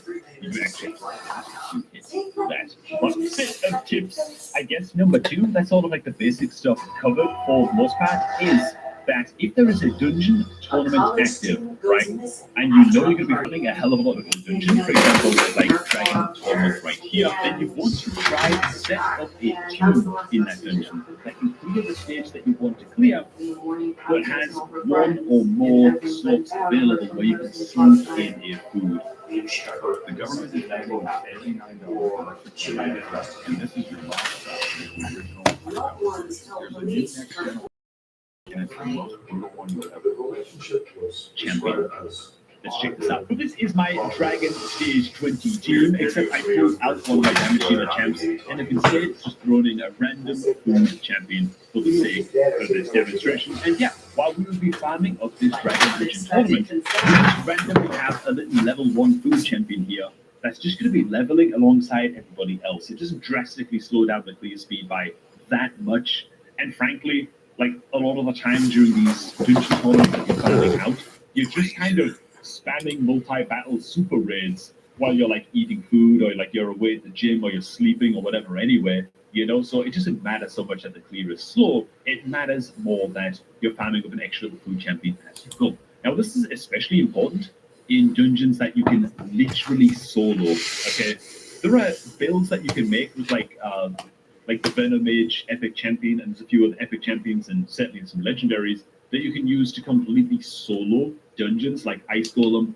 and Dragon. There are 2-man teams that you can throw into Sand Devil with like Goldseeker and Eerie and stuff. You can basically make 3 or 4 food champions alongside 1 or 2 champions that are basically solo in the dungeon, you know, and then you're farming a lot of food at the same time as you're hitting a dungeon tournament, you know. So there's ways that you can make this very, very efficient indeed, and it is definitely something to look out for. Again, particularly if you've got a champion team. That's like a 1-man team that can solo a dungeon. It can be a great way to max the amount of champs that you are farming up simultaneously. So a quick bonus tip here is that of all of the dungeon tournaments, for super early game players, like if you're in like the first 4 months of your raid account, I would suggest that if you can farm Spider stage 10 and Dragon stage 10 or above, you know, higher stage is going to be great, but starting from stage 10 and beyond in particular, these are great stages to farm, right? Dragon, because you can get some lifesteal gear upgrades and some speed gear drop, right, during Dragon tournaments.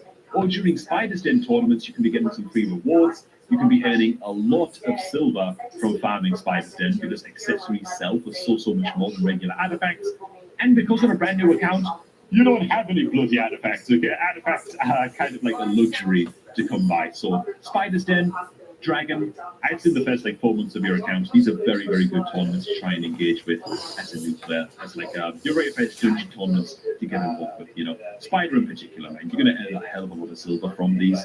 And if you can farm them alongside, you know, with like 1 or 2 food champions in your team as you go in either of these dungeons, that's even better. Sticking on the topic of dungeons, another really good habit to get into, well, another good habit to get into the habit of is as soon as a champion hits 5 stars, right? So you've ranked up a champion to 5 stars, you might want to consider immediately taking them in to Minotaur's Labyrinth to start farming up their masteries, right? Why? It takes a long time. It takes a hell of a long time to farm up the champion's masteries. In Minotaur, you don't want to be spending gems, both to unlock your champion's masteries all the time. Once or twice is okay when your account is getting started. I actually did it twice on my free-to-play account recently, breaking my own rule a little bit. I promised myself I was only going to do it once. I did it twice. I think that's fine. But generally speaking, you want to farm your masteries up in Minotaur, and you want to do when a champion hits rank 5.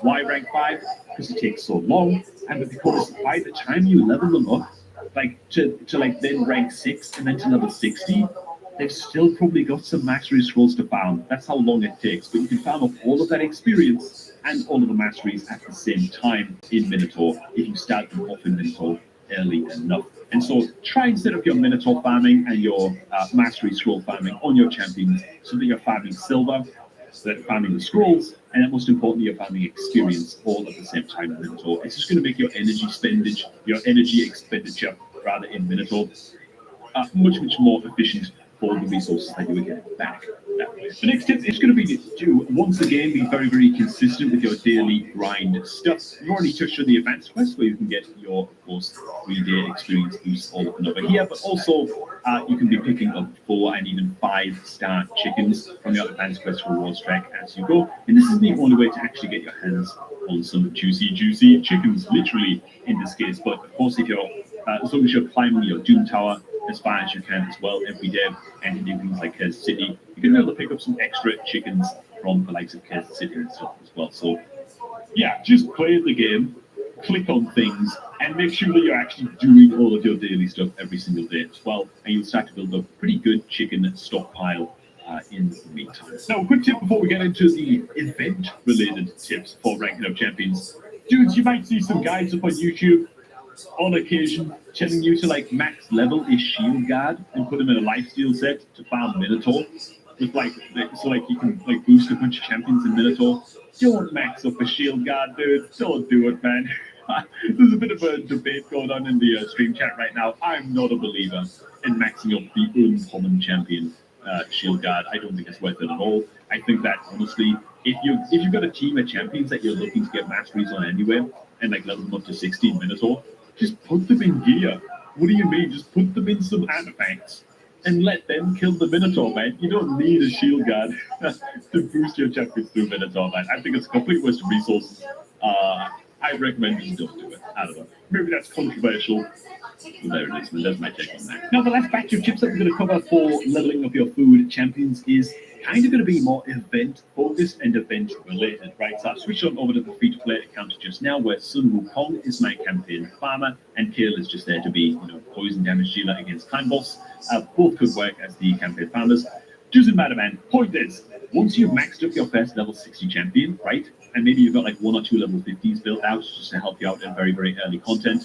You want to kind of switch focus after a few weeks into your account to focus on farming up food champions and getting them ready to spend, but don't just spend them immediately. Don't just rank up your champions randomly anymore, right? Getting your kind of like first 2 or 3 champions built out, fine, especially your campaign farmer level 60, great. Do it as soon as possible, Every other champion after that, start to farm up food champions, right? 3-star, 4-star food champions, that kind of thing. Save up as many as you possibly can. And then you want to start to wait for... FanDuel's dropping profit boost every college football Saturday. So how do we spread the word? I got it. We can boost our profit rockets and flatten tailgates everywhere. Or get a profit boost every college football Saturday with FanDuel. Is it a champion training tournament coming up?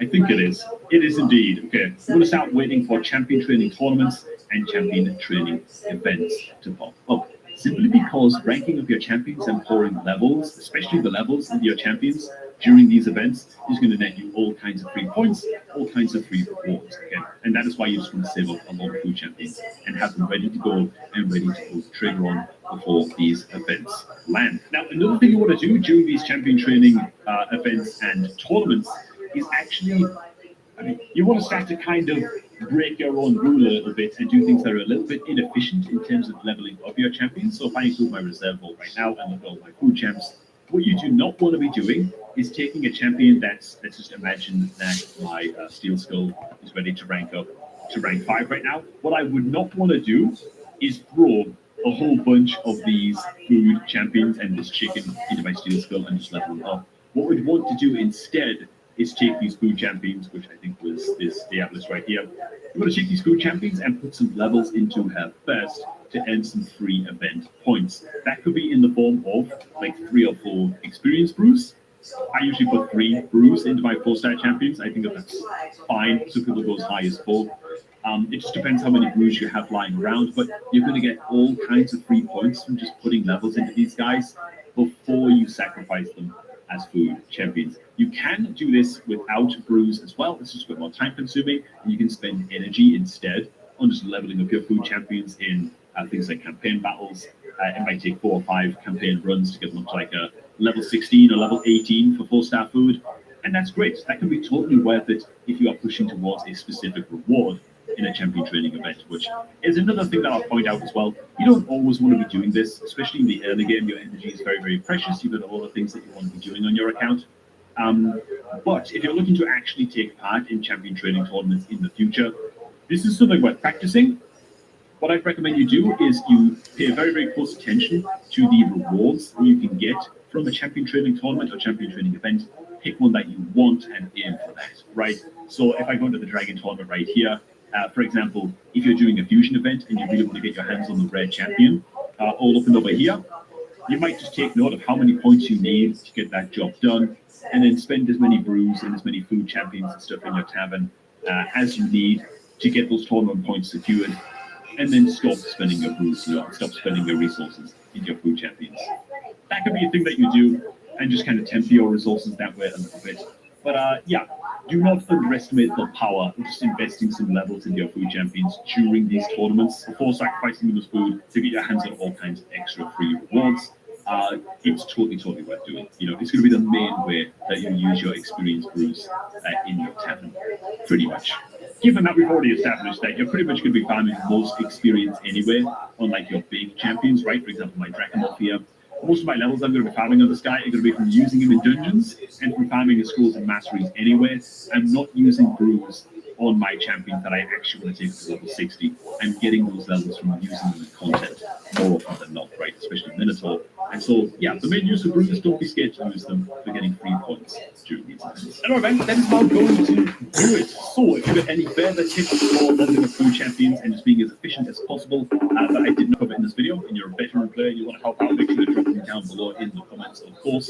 And honestly, just happy farming, man. Raid is a very, very grindy game, and so even if you're as efficient as you can possibly be, it's going to be a bit of a slog sometimes, but the rewards are going to be worth it. It's mostly just about being consistent and watching out for certain events popping up, and you're going to do just fine. Hey man, if you're looking to do just fine on a new raid free-to-play account or free-to-play adventure or what have you, then make sure to click on the beginner promo link down below to kickstart that new account, man, and try your hand at a fresh in the game on a new raid account. You might be surprised at just how satisfying it is. Honestly, man, I've had so much fun on this free-to-play account. Now going back after playing on my main for like nearly a year at this point and going back with all of the knowledge that I have now, it's like a completely different experience, So it's been awesome.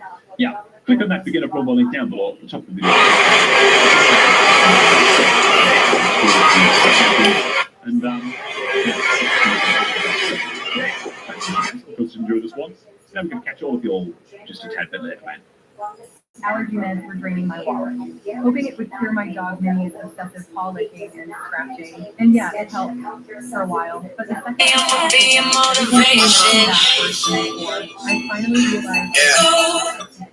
Then my sister said she didn't see popping allergies on immunity for a dog, and I should give them a try. So I got a tub straight away and started her on a daily $30 she loved it. After just a couple of weeks, I was shocked. The policy had stopped doing the hard stuff. Within a month, all symptoms are gone. Now I've got a rich routine and a much happier dog. The longest government shutdown in U.S. history.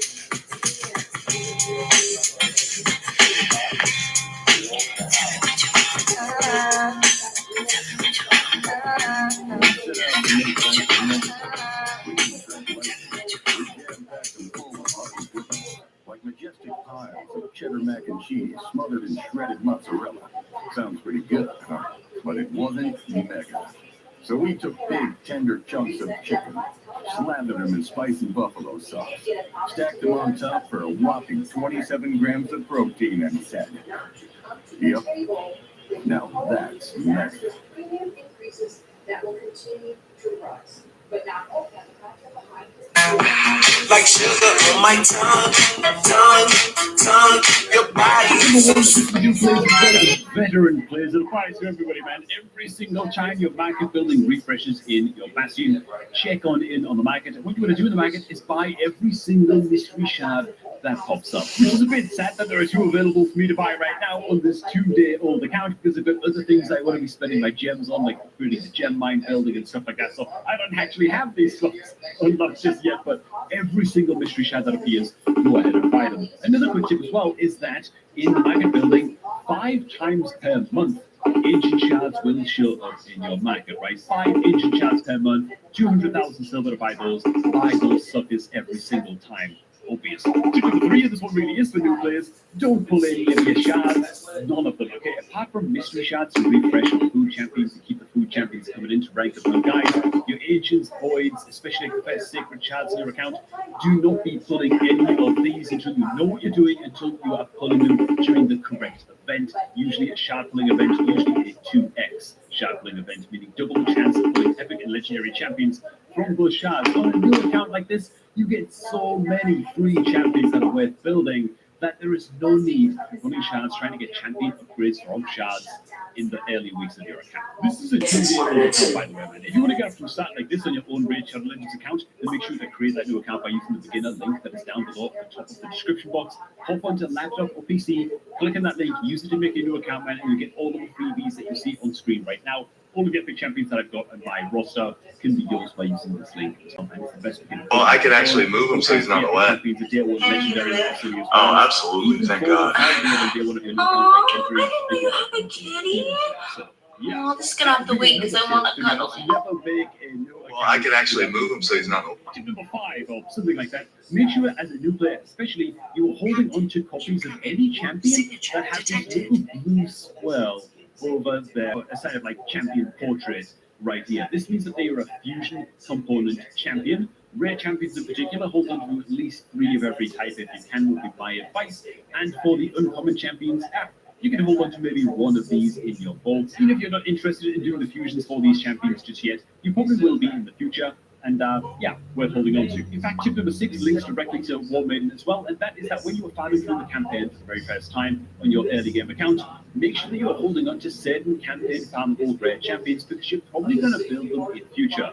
War Maiden is one of these champions. She's a fantastic, fantastic rare champion. She brings an attack all enemies on a 3 on a 3-turn cooldown, which is like the golden number to look for, like a 3-turn cooldown skill. That's like an A2 skill or an A3 skill. Is very, very good. And she also brings a 100% chance of this in the decreased defense debuff stroke. President Trump posted this strongly worded message saying all air traffic controllers must get back to work now. Anyone who doesn't will be substantially docked. For those air traffic controllers who were great patriots and didn't take any time off when the Democrat shutdown hosted, I will be recommending a bonus of $10,000 per person for distinguished service to our country. And when it comes to travelers facing delays, we found these Lions fans at the airport today, fresh off their win over the Commanders. Their flight about 30 minutes late though. They want the shutdown to end. Everybody got to do work, but it shouldn't be going on like this. That sentiment echoed by others. We hope that they get things sorted out pretty soon. Meanwhile, airlines are already planning more cancellations well into this week. If you're flying, make sure to check for updates.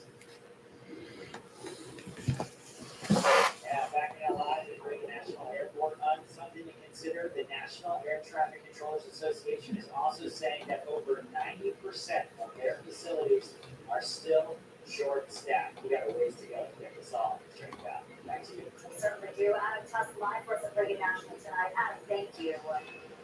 And we're following breaking news at Dulles International Airport. One of the mobile lounges, also known as people movers, was taking passengers to conference. It was pulling up to the building when the people mover hit the building. Passengers deboarded and more than a dozen were being evaluated tonight. No word yet on possible injuries. Dulles International Airport is open and operating as normal. Commanders team lost its 5th straight game, and head coach Dan Quinn makes an adjustment on the coaching staff. Team insider Jimmy Finley explains. Nothing going right for Washington, and they suffered from another humiliating defeat this time of the game from the Detroit Lions. Detroit went for almost 550 yards of total offense. They scored 44 points. After a continued series of terrible defensive performances, Dan Quinn, the team's head coach, is taking over as the defensive coordinator. That means current defensive coordinator Joe Brady will be back on the field. But you gotta wonder, after Washington lost 4 in a row by 21 points or more, is there really much of a salvage, especially with all the injuries that continue to pile up? Trey Haynes, a rookie, one of the most positive stories Washington has had this season, is now out with a broken leg. The news continues to pile up. Washington slated to travel to Madrid on Monday night, and as the Bears get ready to board that plane and head to Madrid, we've got a little news about who will and will not be on. Terry McLaurin, not going to play against the Dolphins, but is making a trip to Europe for the first ever game in Spain. Jaden Daniels, the team's starting quarterback, the star of this franchise, he will not be traveling to Spain. Obviously, that's a blow for the NFL folks. They want to highlight one of the brightest stars. Jaden's never been playing this thing as he recovers from the dislocated elbow. Much more to come up when I break down my 4 things coming again. News Sports 6 will be right back after the break. First, let's check back in with Smoky for Chief Meteorologist Doug Cameron. Hey, Doug. Hey, I know we're still tracking that system that's bringing down the cold air, making its way in here and continuing to bring in more of that cold weather up to tonight into the day tomorrow as well. Really pick up the wind chills in the team. We'll talk about what that means here today and what you can see over the next couple of days. And I guess what your forecast, how much snow we're talking about this weather. We got to figure this together. Coming up, using AI campaign farm all rare champions because you're probably going to build them for the future. War Maiden is one of these champions. She's a fantastic rare champion. She brings an attack all enemies on a hit 3 on a 310 cooldown, which is like the golden number to look for, like a 310 cooldown skill. That's like an A2 skill or an A3 skill is very good. And she also brings a 100% chance of this in the decreased defense debuff, strong 60% version on that 310 cooldown scale on her A3. Of course, once she's fully upgraded, right? Just very good quality for a rare champion. So where do you want to be farming your War Maiden? Well, tip number 7-ish is that, well, these are all of the stages and all of the champions that you're going to be holding on to in campaign, right? War Maiden drops in campaign level 9 in the Deadlands. On hard mode difficulty, these rare champions that you see right here, right, these miscellaneous drops above my head, have a 1.5% drop chance for every time that you clear the stage. And so hard mode difficulty is fine to farm War Maiden in. If you go down to brutal difficulty campaign, it goes to a 2% chance of the War Maiden drop. So yeah, collect as many copies of War Maiden as you possibly can, because we'll get to that tip just next. Other rares that you want to look out for, if I just go back to normal the stage, and so hard mode difficulty is fine. Well, these are all of the stages and all of the champions that you're going to be holding on to in campaign, right? War Maiden drops in campaign level 9 in the Deadlands. On hard mode difficulty, these rare champions that you see right here, right, these miscellaneous drops above my head, have a 1.5% drop chance for every time that you clear the stage, and so hard mode difficulty is fine to farm War Maiden in. If you go down to brutal difficulty campaign, it goes to a 2% chance of the War Maiden drop. So yeah, collect as many copies of War Maiden as you possibly can, because we'll get to that tip just next. Other rares that you want to look out for, if I just go back to normal difficulty, are going to be the rare champion on level 12 of campaign, which is Diabolist.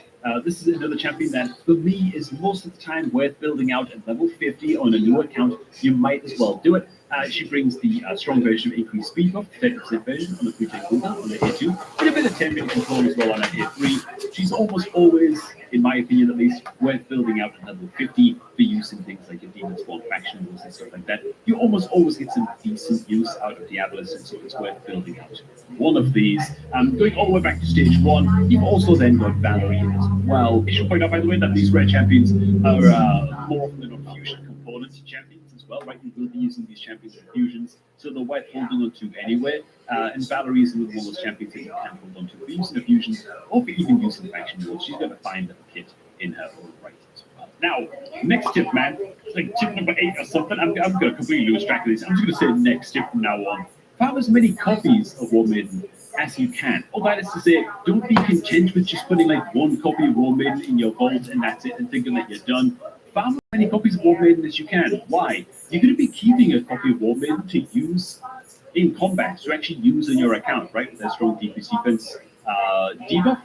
The thing is, you can use copies of your rare champions as if they were skill books, right? To upgrade this rare champion's skills. So what you want to do is, once you've chosen your War Maiden that you want to go ahead and rank up to maybe like level 50 eventually one day, maybe all the way up to level 60, who knows. What you want to do is actually hit this little padlock right here and lock this War Maiden so you don't accidentally use it in a fusion, so you don't accidentally use this food. This is the War Maiden that you're going to be keeping, right? And this is the War Maiden that you can feed other War Maiden copies into to rank up their skills, and keep on doing that until you get at least a 3 fully built. You get that cooldown reduction and an extra buff and debuff chance on that 3. And the thing you might also want to mention as well, and by you I mean me, and this is just like a little extra bonus tip, is that while you get points in champion training champion training tournaments, you get points from spending epic skill bucks on your champions. So, for example, if I was to put this epic skill tournament to Ugo, I could get some points either during a CBC event or during a champion training tournament, just from spending this epic skill buck into the Ugo. The only event in the game that gives you points for using a champion is this right now. Never use like an epic champion copy to rank up an epic champion skills. Not worth it. Only event in the game where you get points from using a copy to rank up skills is CVC. And so if there's a clan versus clan event coming up, you might want to be holding onto your rare champion copies like War Maiden to pump them in during the CVC versus easy CVC. Tip number 10 or thereabout is know which champions are food and which ones are not. Basically, all uncommon champions in this game are food champions, with two exceptions for me. One of them can be found in the Sacred Order faction, and his name is Armiger. Armiger might just be uncommon quality. You might get the color from Mystery Shard willy-nilly, right? He's not a food champion, man. Hold on to at least one copy of Armiger. You're probably going to be taking this guy up to at least level 50, maybe even all the way up to 60, depending on how much you should get out of him on your account. It's all about Isaiah 1. Attacks with enemy, decrease the 10 meter of an enemy by 30% if this attack is critical. Okay, so you're probably going to equip your Armiger with some crit rate gauntlets and use him as a 10 meter controller. This might not seem like the biggest deal in the world to a new player watching this video, but I'm telling you, there are certain bosses in this game where decreasing the boss's turn meter and never letting the boss get a turn is crucial to beating that boss. Okay, you're gonna need at least 2 or 3 champions on your account that are good 10 meter controllers. Armiger is a very, very budget option to fulfill one of the roles and be one of those champions, man. So while he's not, you shouldn't be any rush to build out an Armiger, right? But again, just like the War Maiden that we talked about a little bit earlier on, you want to pick one Armiger on your account and use the copies of that Armiger to rank. This is the Incubus, obviously, but use the copies of the Armiger to rank up that Armiger skills and get him fully upgraded. Padlock him so that you don't waste him as a food champion and build that Armiger you won't regret it. Another champion in the similar veins, okay? Armiger is going to be Elfgard. This is another excellent 10 meter controller champion. When fully upgraded, she brings a 210 cooldown, 50% enemy 10 meter decrease. Very, very nice. She's not quite as good as Armiger, but if you're very, very desperate for 10 meter controllers, again, this is another uncommon champion worth keeping in your vault just in case you need a good 10 meter controller to use alongside Armiger in future. Tip number 11, missions. We've already kind of brushed over this one in a previous video in this like beginner mini series that I'm doing right here, but finish your first 75 missions in the first week of your account really as fast as possible. Get it done in the first 3 days if you can. All of these missions are very, very easy to do indeed. Like, none of these missions are a problem. You might get stuck on, okay, even this one's very easy. Get these missions done as fast as possible. Why? In part 2 of your missions track, you're going to have missions to go in and start completing specific potion dungeon keeps, right? These potion keeps right here, Spirit Keep, Magic Keep, Force, and Void. Why are you going to get those missions done quickly and get to those missions? Because you're going to have missions that send you into a specific dungeon, and after the first week of your account, there's only 1 dungeon accessible per day, right? For the first week of your account, you can do whichever dungeon you want, right? All of these potion keeps are open, and you can do them whenever you want. Take advantage of that, or you're going to get stuck and time-gated in those specific potion keep missions a little bit later on in part 2 of your mission track. Next tip, you're going to get arena missions that require you to upgrade affinity bonuses, right?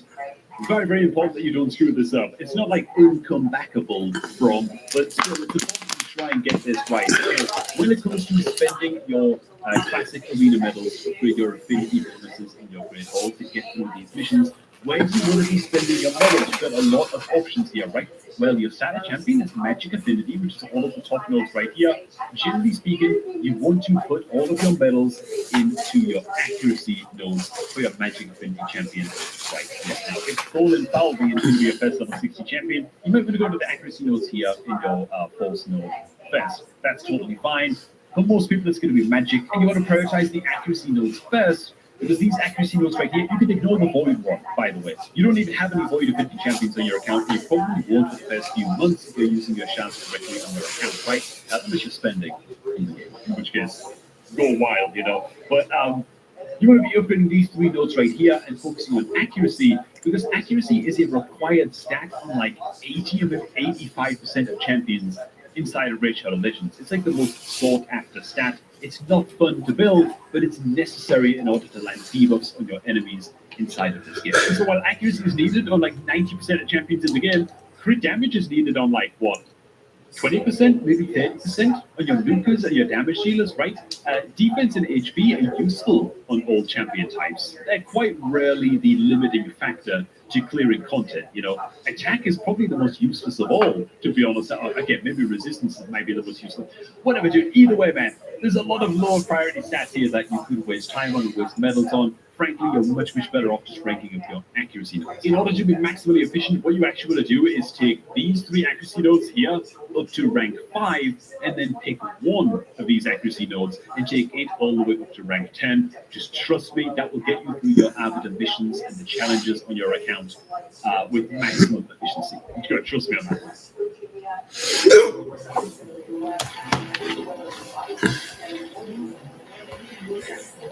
AK-47, the very best there is. When you absolutely, positively got to kill. Oh, and I should also mention, only be spending your Great Hall medals during a CBC event as well. It's free. Next tip, when it comes to progressing through your missions, you can have missions that require you to ascend a certain champion. It might be ascend a magic affinity champion, okay?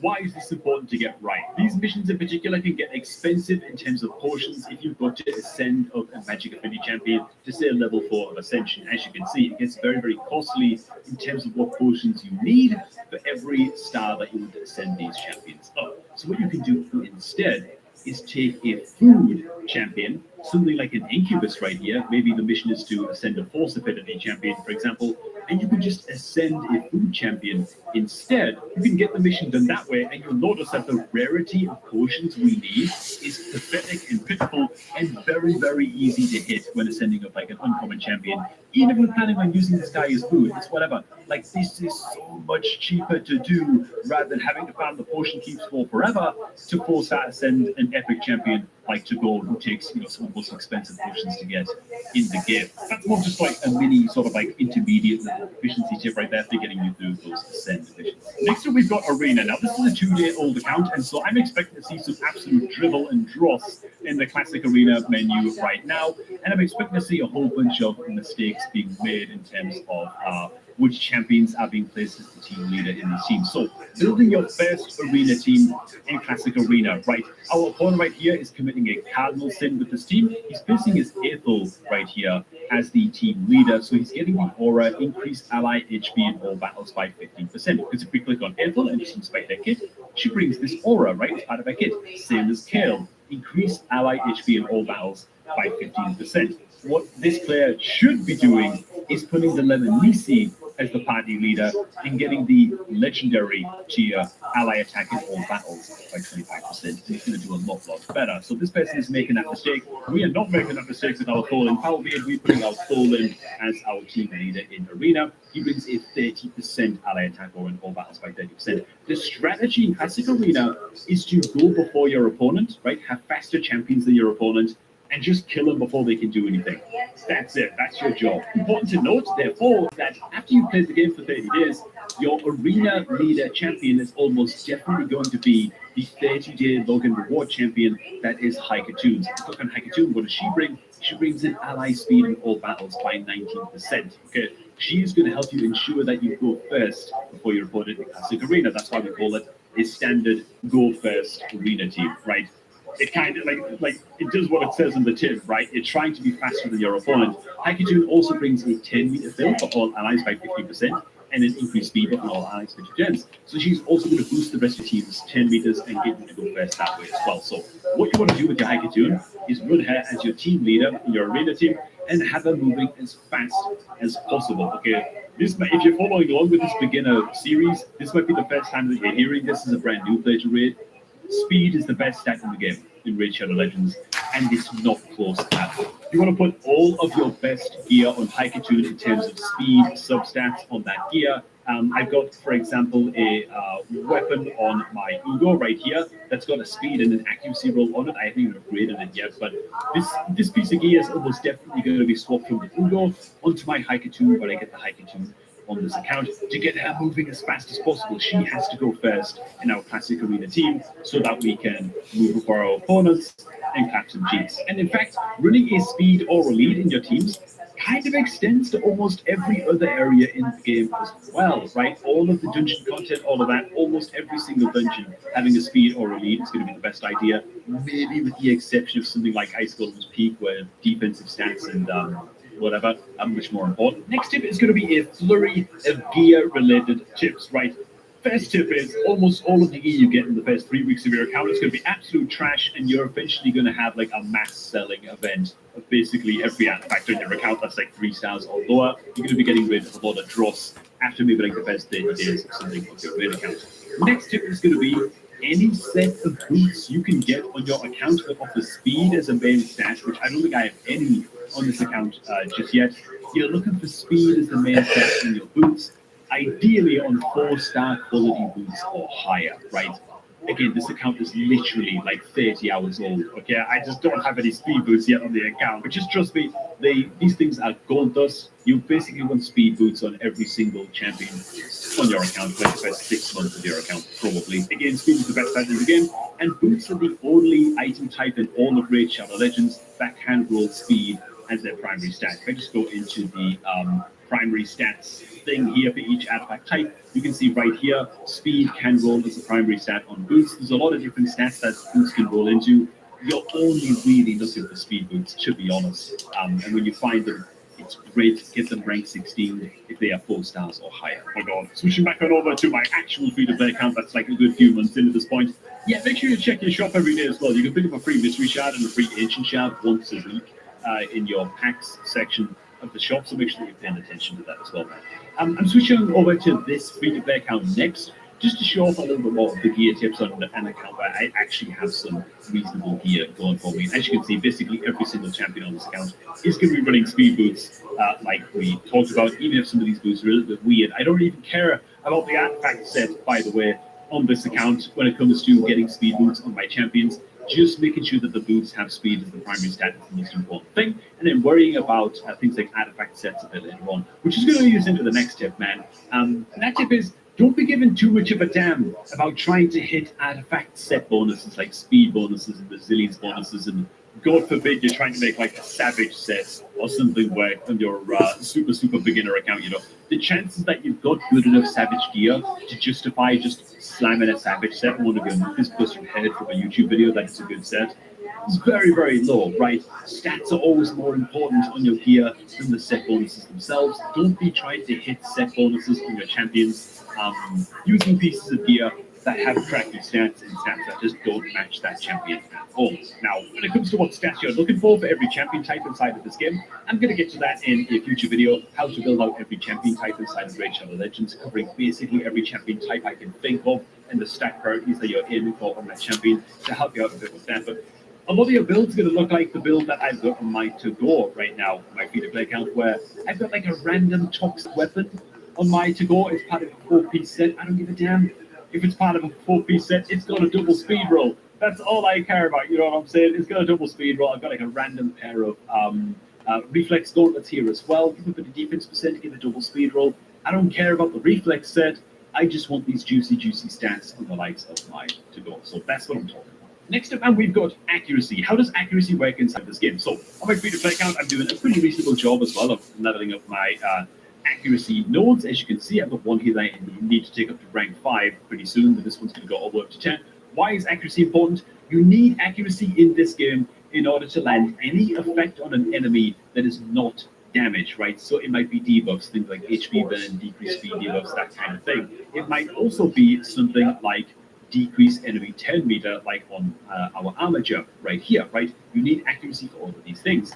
How much do you need? Well, a good way to calculate how much accuracy you need is very, very simply look at your dungeon stages. What dungeon stages are you currently hitting? You need 10 accuracy per dungeon stage that you're clearing approximately. So if you're clearing stage 15 dragon and you need accuracy to land poisons and HP burns on the dragon, which is a good strategy to take there, you need about 150 accuracy, right? Stage 20, you need about 200 accuracy, so on and so forth, and that's how you can get like some ballpark figures. The next tip is that percentage stats are always more powerful than flat stats, except for the first like 2 weeks of your account, right? Where flat stat. These smart zooming blue light glasses will shock you. Nobody believed me at first, but now everybody wants a pair. My friends roasted me for buying miracle glasses online. They said I got scammed, but then I showed them what they could do. Now they're all begging me to send them percentage stat. It doesn't really matter a whole lot, but percentage gear after the first like few weeks of your account is always going to be more valuable, and this is super important for chest pieces as well as for gloves, as we just saw on the to-go, right? Chest pieces and gloves can roll into percentage stats as their main stats, and so you should always be looking for percentage as the main stats on your gloves and your chest. Technically, boots can also roll into percentage stats as well, but in order to just keep things simple for beginners watching, just look for speed as the main stat on your boots. Next tip, another general rule is that you're looking for HP percent as the main stat on your gloves or your chest, as well as potentially defense percent as the main stat on your gloves and chest for your support type champions, right? Your non-damage dealers, champions like to-go, for example, that are just there to revive and there to provide buffs and that kind of thing. When it comes to your damage dealers, you're looking for either crit damage percent or crit rate percent in your gauntlets. As long as you can hit 100% crit rate on your nukas, hitting 100% crit rate is like the most important thing. When you're just getting started, you're going to need crit rate gauntlets in order to hit 100% crit rate on your nukas, but eventually you'll be able to make it work with crit damage and find that 100% crit rate from other stat rolls on other pieces of gear. On the chest plate, you're usually looking for attack percentage, but if you're building a damage dealer, always pay extra attention to what type of champion they are, right? Attack doesn't always mean more damage, right? What you want to do is go onto your nukas and your damage dealers and always just click over their skills and see what their damage is based on, right? For Alice, it's nice and simple. She's an attack type champion, her damage is based on her attack stats, so she's going to be getting more damage with that attack percentage chest plate. However, a damage dealer like Morag is a defense-based damage dealer, meaning that attack does nothing for her because all of her damage is based on her defense stat. And so even for a damage dealer like Morag, she'd actually be going for the defense percentage chest plate instead, right? Next up, man, a few more words on skill tomes. So when it comes to upgrading your skills, kind of goes without saying, but just in case, if you're going to be upgrading your skills as an epic champion, use epic skill tomes to buff up that champion. Don't be using legendary tomes to buff up an epic champion, and likewise, don't be taking a rare champion and be using like epic skill tomes to upgrade a rare champion. Rare books for rares, epics for epics, legendaries for legendaries. You think that goes without saying, but you'd be surprised. And the thing that you don't want to do is something like, I got a couple of legendary champions here, man. Okay, so I've got my Tholen Foulbeard. He's like halfway to being fully booked. I've upgraded some of his skills. He's going to take like a few more legendary books to get him fully upgraded with all of his skills. You know what? He's most of the way there. I'm going to go ahead and put these 3 legendary books into Alice. No, don't do it. Do not spread your books under any circumstance, okay? Actually, under most circumstances, okay? You generally speaking want to finish booking a champion that you were in the middle of upgrading. Don't leave them half-cooked. This is because all the time getting a skill like an A2 or an A3 skill fully booked like on Tholen here gives you cooldown reduction on that skill. Hugely important to get that bloody cooldown reduction. It's like the biggest upgrade you can get for the skill is to reduce the cooldown of a good skill so you can get a lot more just because of longer fights, right? You've also got to be on the lookout as well for skills like those of my Supreme Gallic right here, who is fully upgraded. But whenever buffs can increase the debuff or buff chance of a skill and get it to where it's a 100% landing skill, that's also really good. You want to finish booking those skills, right? So the Supreme Gallic's A3 right here, it's an attack all enemies, has a 75% base chance of missing HP burn and both buffs. We can get that up to 100% chance by getting this thing fully booked and get cooldown reduction. Yeah, I was always going to put full books into this guy and get him fully booked. That said, there are some skills like A1 skills on a champion, right? That if you get lucky and all of the skill books go into the A2 and into the A3, and the A1 doesn't get any books, you can actually leave the A1 of many champions in this game unbooked and just save those skill books and use those for a different champion. And that's just a way that you can save some of your skill books in your Next tip is when it comes to booking your champions, while it's fine in the first week of your account to get your opening rare champion like your Kill or your Aethel or whatever your rare champion is that you start out with, get them fully booked and get them level 60 as quickly as possible. It's great to spend your rare skill tomes in that way, but after your first level 60 champion, just hold off, okay? Wait, do not be throwing your legendary skill books or your epic skill books, even your rares, into any of your champions until a CDC starts. In fact, at the time I'm recording this video right now, a clan versus clan tournament is currently active. These come around once every 2 weeks. We're currently absolutely whooping our opponent in this CBC on my free-to-play account, which is great. And what we're doing here is spending our skill books during the CBC because it's one of the key objectives for earning you just a crap load of points inside of the CBC. which is necessary because, yeah, you've kind of got to cumulatively earn a whole bunch of points together as a team in order to unlock all of the rewards that you see on screen right now, and including the legendary bucks. If you get high enough tier in CBC, shard pulls, energy, all of that good stuff. And even more advanced tip actually is to wait with your legendary skill bucks in particular until a personal rewards CBC comes along.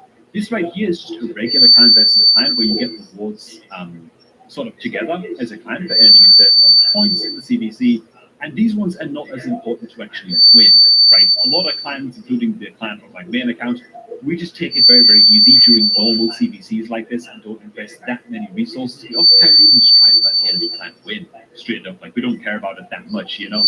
But when a personal rewards clan versus clan comes up, you know, because there'll be a little personal rewards button that you can click right here, you need to win those CBCs in order to win the personal rewards in those CBCs, and you basically just double the rewards that you're getting. But honestly, more on that in a future video in this series as well. I'm going to talk about every single resource inside of this game. We're talking fortunes, we're talking great home medals, skill books, shards,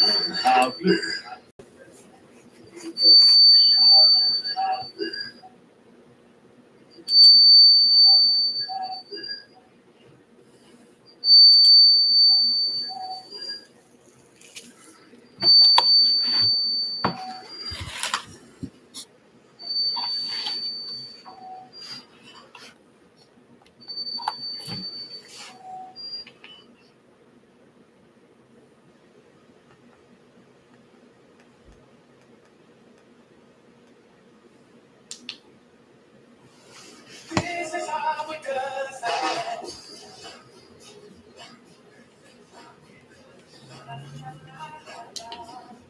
15 people are taken into ICE custody in Canada following an operation at the boat launch there. That is where WBSU reporter Jasmine Franklin is live tonight. And Jasmine, this comes after police say that they've repeatedly gotten trash, noise, and traffic complaints in that area. Yeah, well, Elizabeth, loud noise, trash, and theft are some of the complaints that Kenner residents have shared with police here about their experience at the boat launch, leading to those arrests. And as you mentioned, 15 people are now in custody. Last night, the police department issued a community safety operation near the boat launch. Kenner police say there was a large group of people playing loud music, smoking marijuana, and surrounded by trashed alcohol bottles. In collaboration with ICE, the FBI, and state police, 15 people were taken into custody for questioning. Kenner police say this has been a growing issue, with the group reportedly stealing items from people while they are fishing here or just enjoying the park. Chief Conklin tells me it's made some residents feel unsafe from coming to the beloved park that's been a staple in this community. I mean, that's a beautiful area.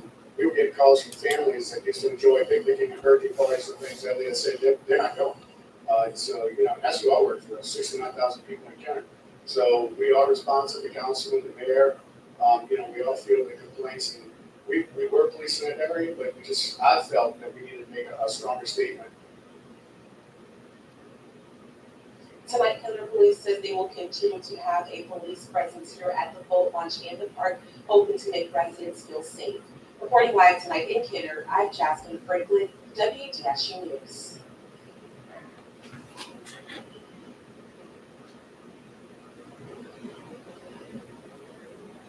Some years ago, right here in this church, when my grandchildren were smaller, younger than they are now, maybe 10 or 12, they came into the green room after the service one day, and the week before they had come into that green room, they had published at Turning Point a little New Testament called The Science of Life, the Testament, beautiful letter. And there were two of them laying on the counter. Grace Ann and Bradley asked me if they could have them. New Testaments, beautifully stitched leather. And I thought for a moment,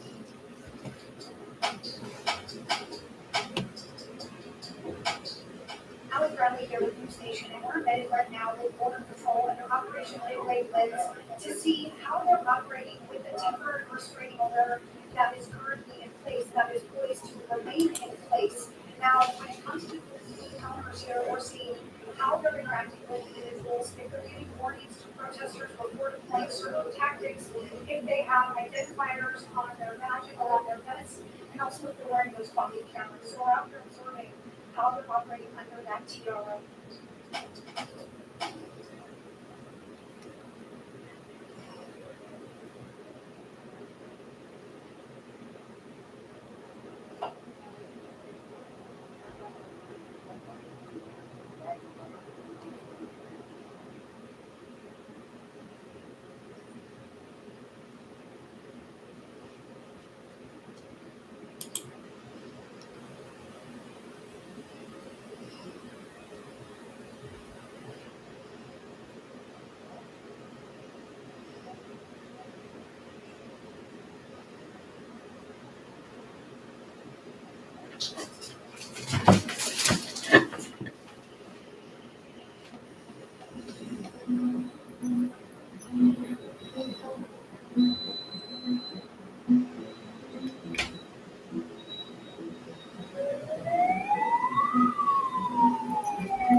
A peace plan for Gaza.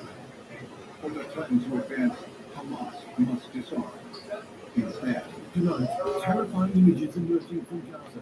Videos show Hamas gunmen carrying out a public execution as they return to the streets of Hamas bomb rampage, executing Palestinians, bloody crackdown, spreading terror. For freedom, no terror. Hamas must go.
And red go well together. Thank you. Thank you so much. Red.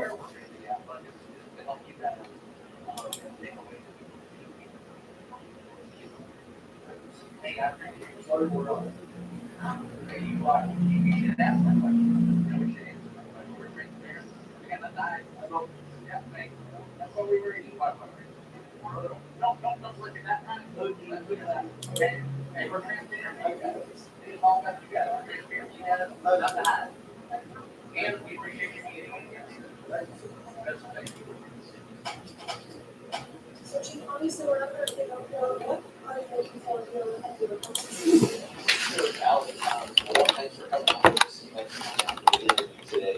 Over the past several weeks, we've seen several instances in which illegal aliens were driving taxis or rideshare type activities here at the airport. We've made several arrests in this special interest countries, Russia, Pakistan, and many others. So we're out here today to take a look at that and see if there are any immigration violations here at the airport. So we're gonna have a new people that come to USA, racial profiling, all of that, how do you kind of respond to those kind of allegations? If that's what you're doing.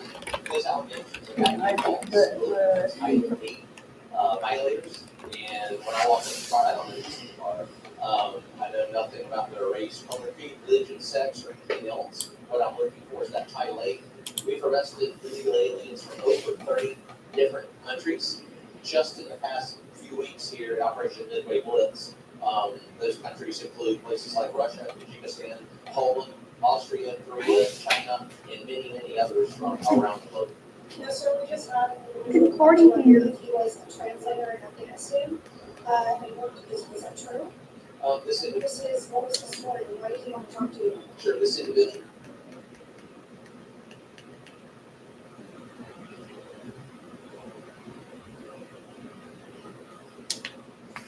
Judge meeting today, and it looks like no meeting with the judge here for the rest of the charges detail. And during this time, during yesterday, he went over the TRO. Thank you. It does. The shape of the wall is kind of crazy.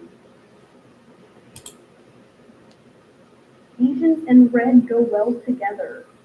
Thank you. Thank you so much.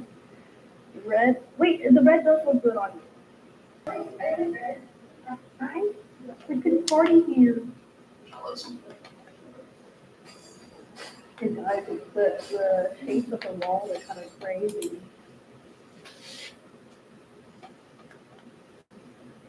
Right? We could party here.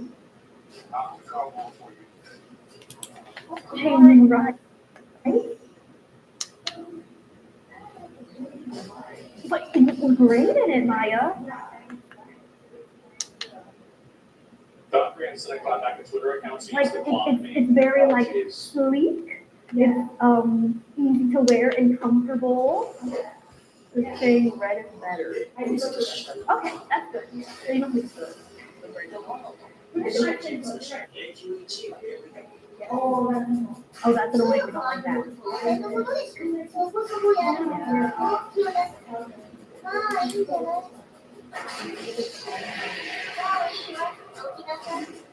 Yeah, that is. Oh.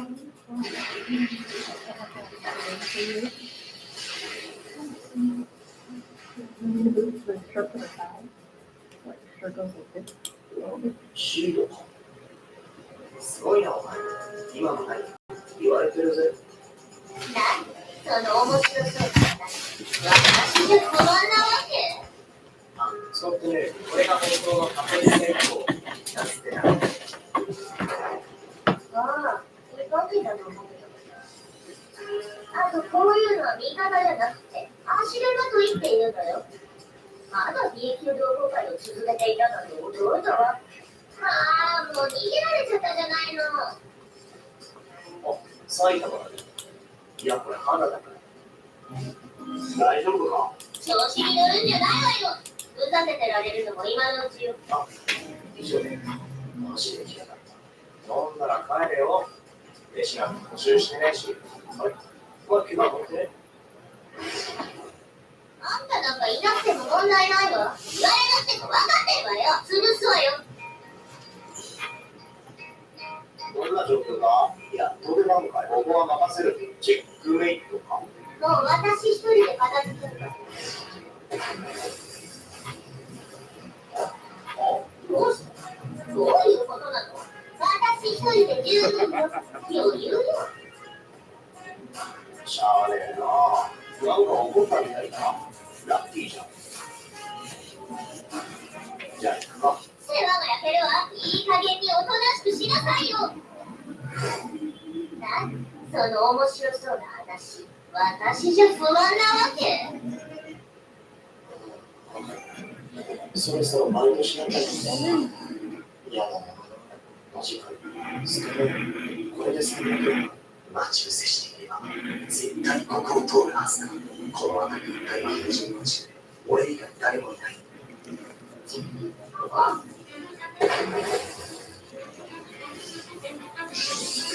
様よ。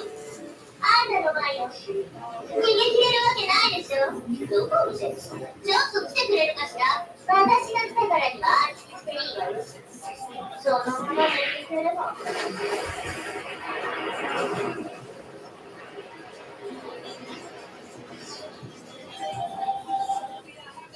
私がいたことどこにもない。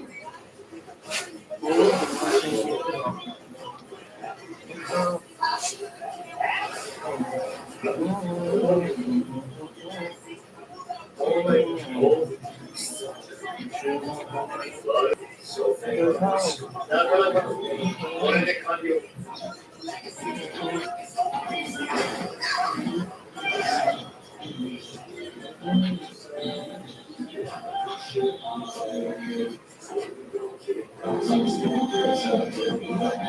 心配すんな。趣味とはいえ、俺も一応企業やってんだからさ。先生、大丈夫ですよ、先生。This ball is mostly almost in Delaware and Maryland.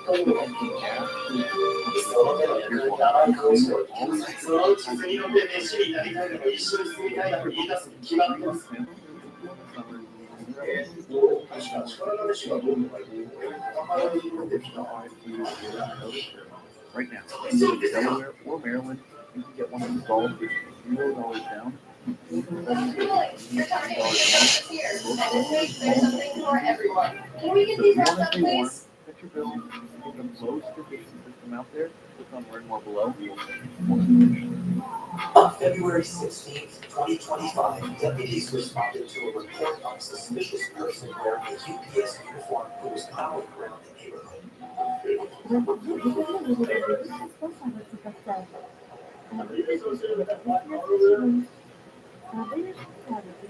Maybe that's a suspicious person call. You live around here?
How long have you been parked over there?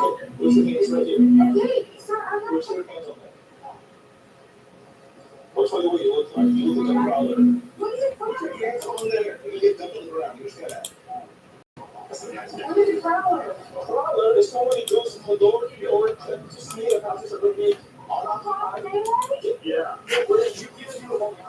You want me to answer some questions, right? So that's first. What do you? What a problem is. That is a problem. You're worried about the PS negative media. You're talking for 8 hours. These cops needed some de-escalation techniques. They take every single alarm. They gotta do all this. You gotta calm things down and de-escalate. Shut up. Them cops are checking her. Well, it's okay to say he's scared. No. No, it's kind of easy to get a demo. I thought you had to book it way in advance. Don't forget about our new giveaway. Ford Bronco Raptor. Wait, how cute. What? Oh, White American Tellers. That's a good one. 10 in the money, go to officialhardpoints.com. First city day on the site. Smarter back. These cops doing a great job. Hey man, they need some DS. No. They picked up body slam this trans chick. What's that? I didn't want to Christmas toy. Feels so festive. It actually is pretty nice to shop. You said she's playing stupid. She's stupid. She is stupid, but she's playing stupid too. You can be no cop. Okay, shut up. You need to de-escalate. That's what you want to de-escalate. What is that? You hear what he said? Is that a gun? She said, I don't know what it is. I found it. She's playing stupid, and you want to give her the benefit of the doubt. This young brother, you can't jacket in a nice, big, clean, white neighborhood. You're paying your taxes. Living in America, so making this country great. You got this, whatever it is, I walk around proud. Keep them up, de-escalate. I wish that was the cop showing up. What would she do? Oh, I went off. You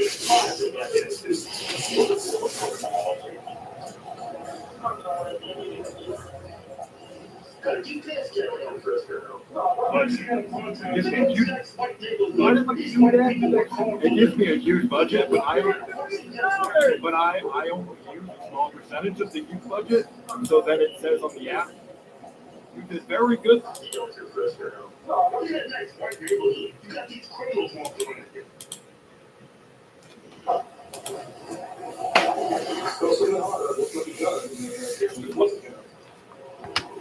Are you a fellow?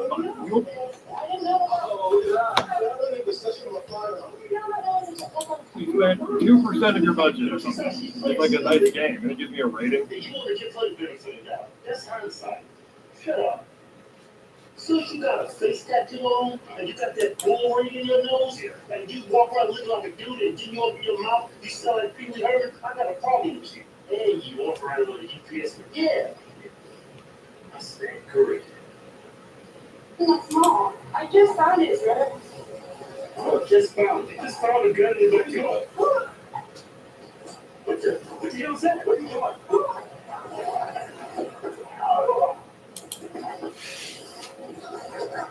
That is the worst thing Caesar I ever seen. Knock it off. Yeah, she's a joke. You was falling for all those antics she was pulling. Oh, man. No, you was sticking up for. What's wrong with you? I'm just sticking up for her. Anyway, all I'm saying, let me explain myself now.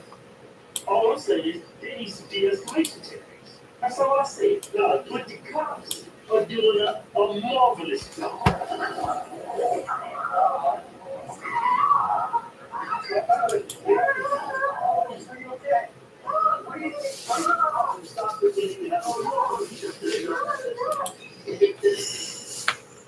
I guess that's the protocol you do when somebody's having a seizure. So, climb your elbow on the chest. Are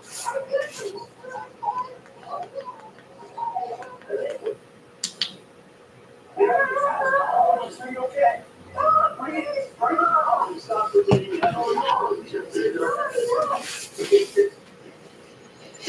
guess that's the protocol you do when somebody's having a seizure. So, climb your elbow on the chest.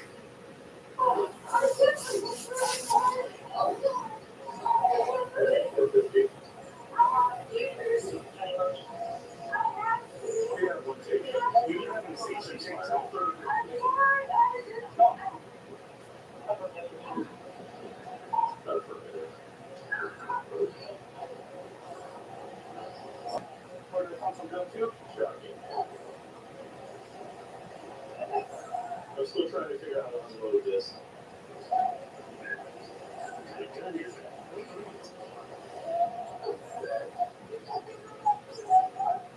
What's the problem with this? So now take some slow deep breaths. Did you open the other guns all working on it? So I don't understand that.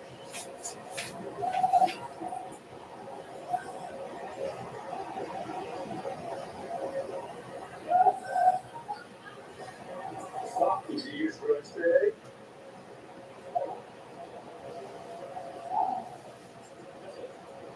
Let's play this game.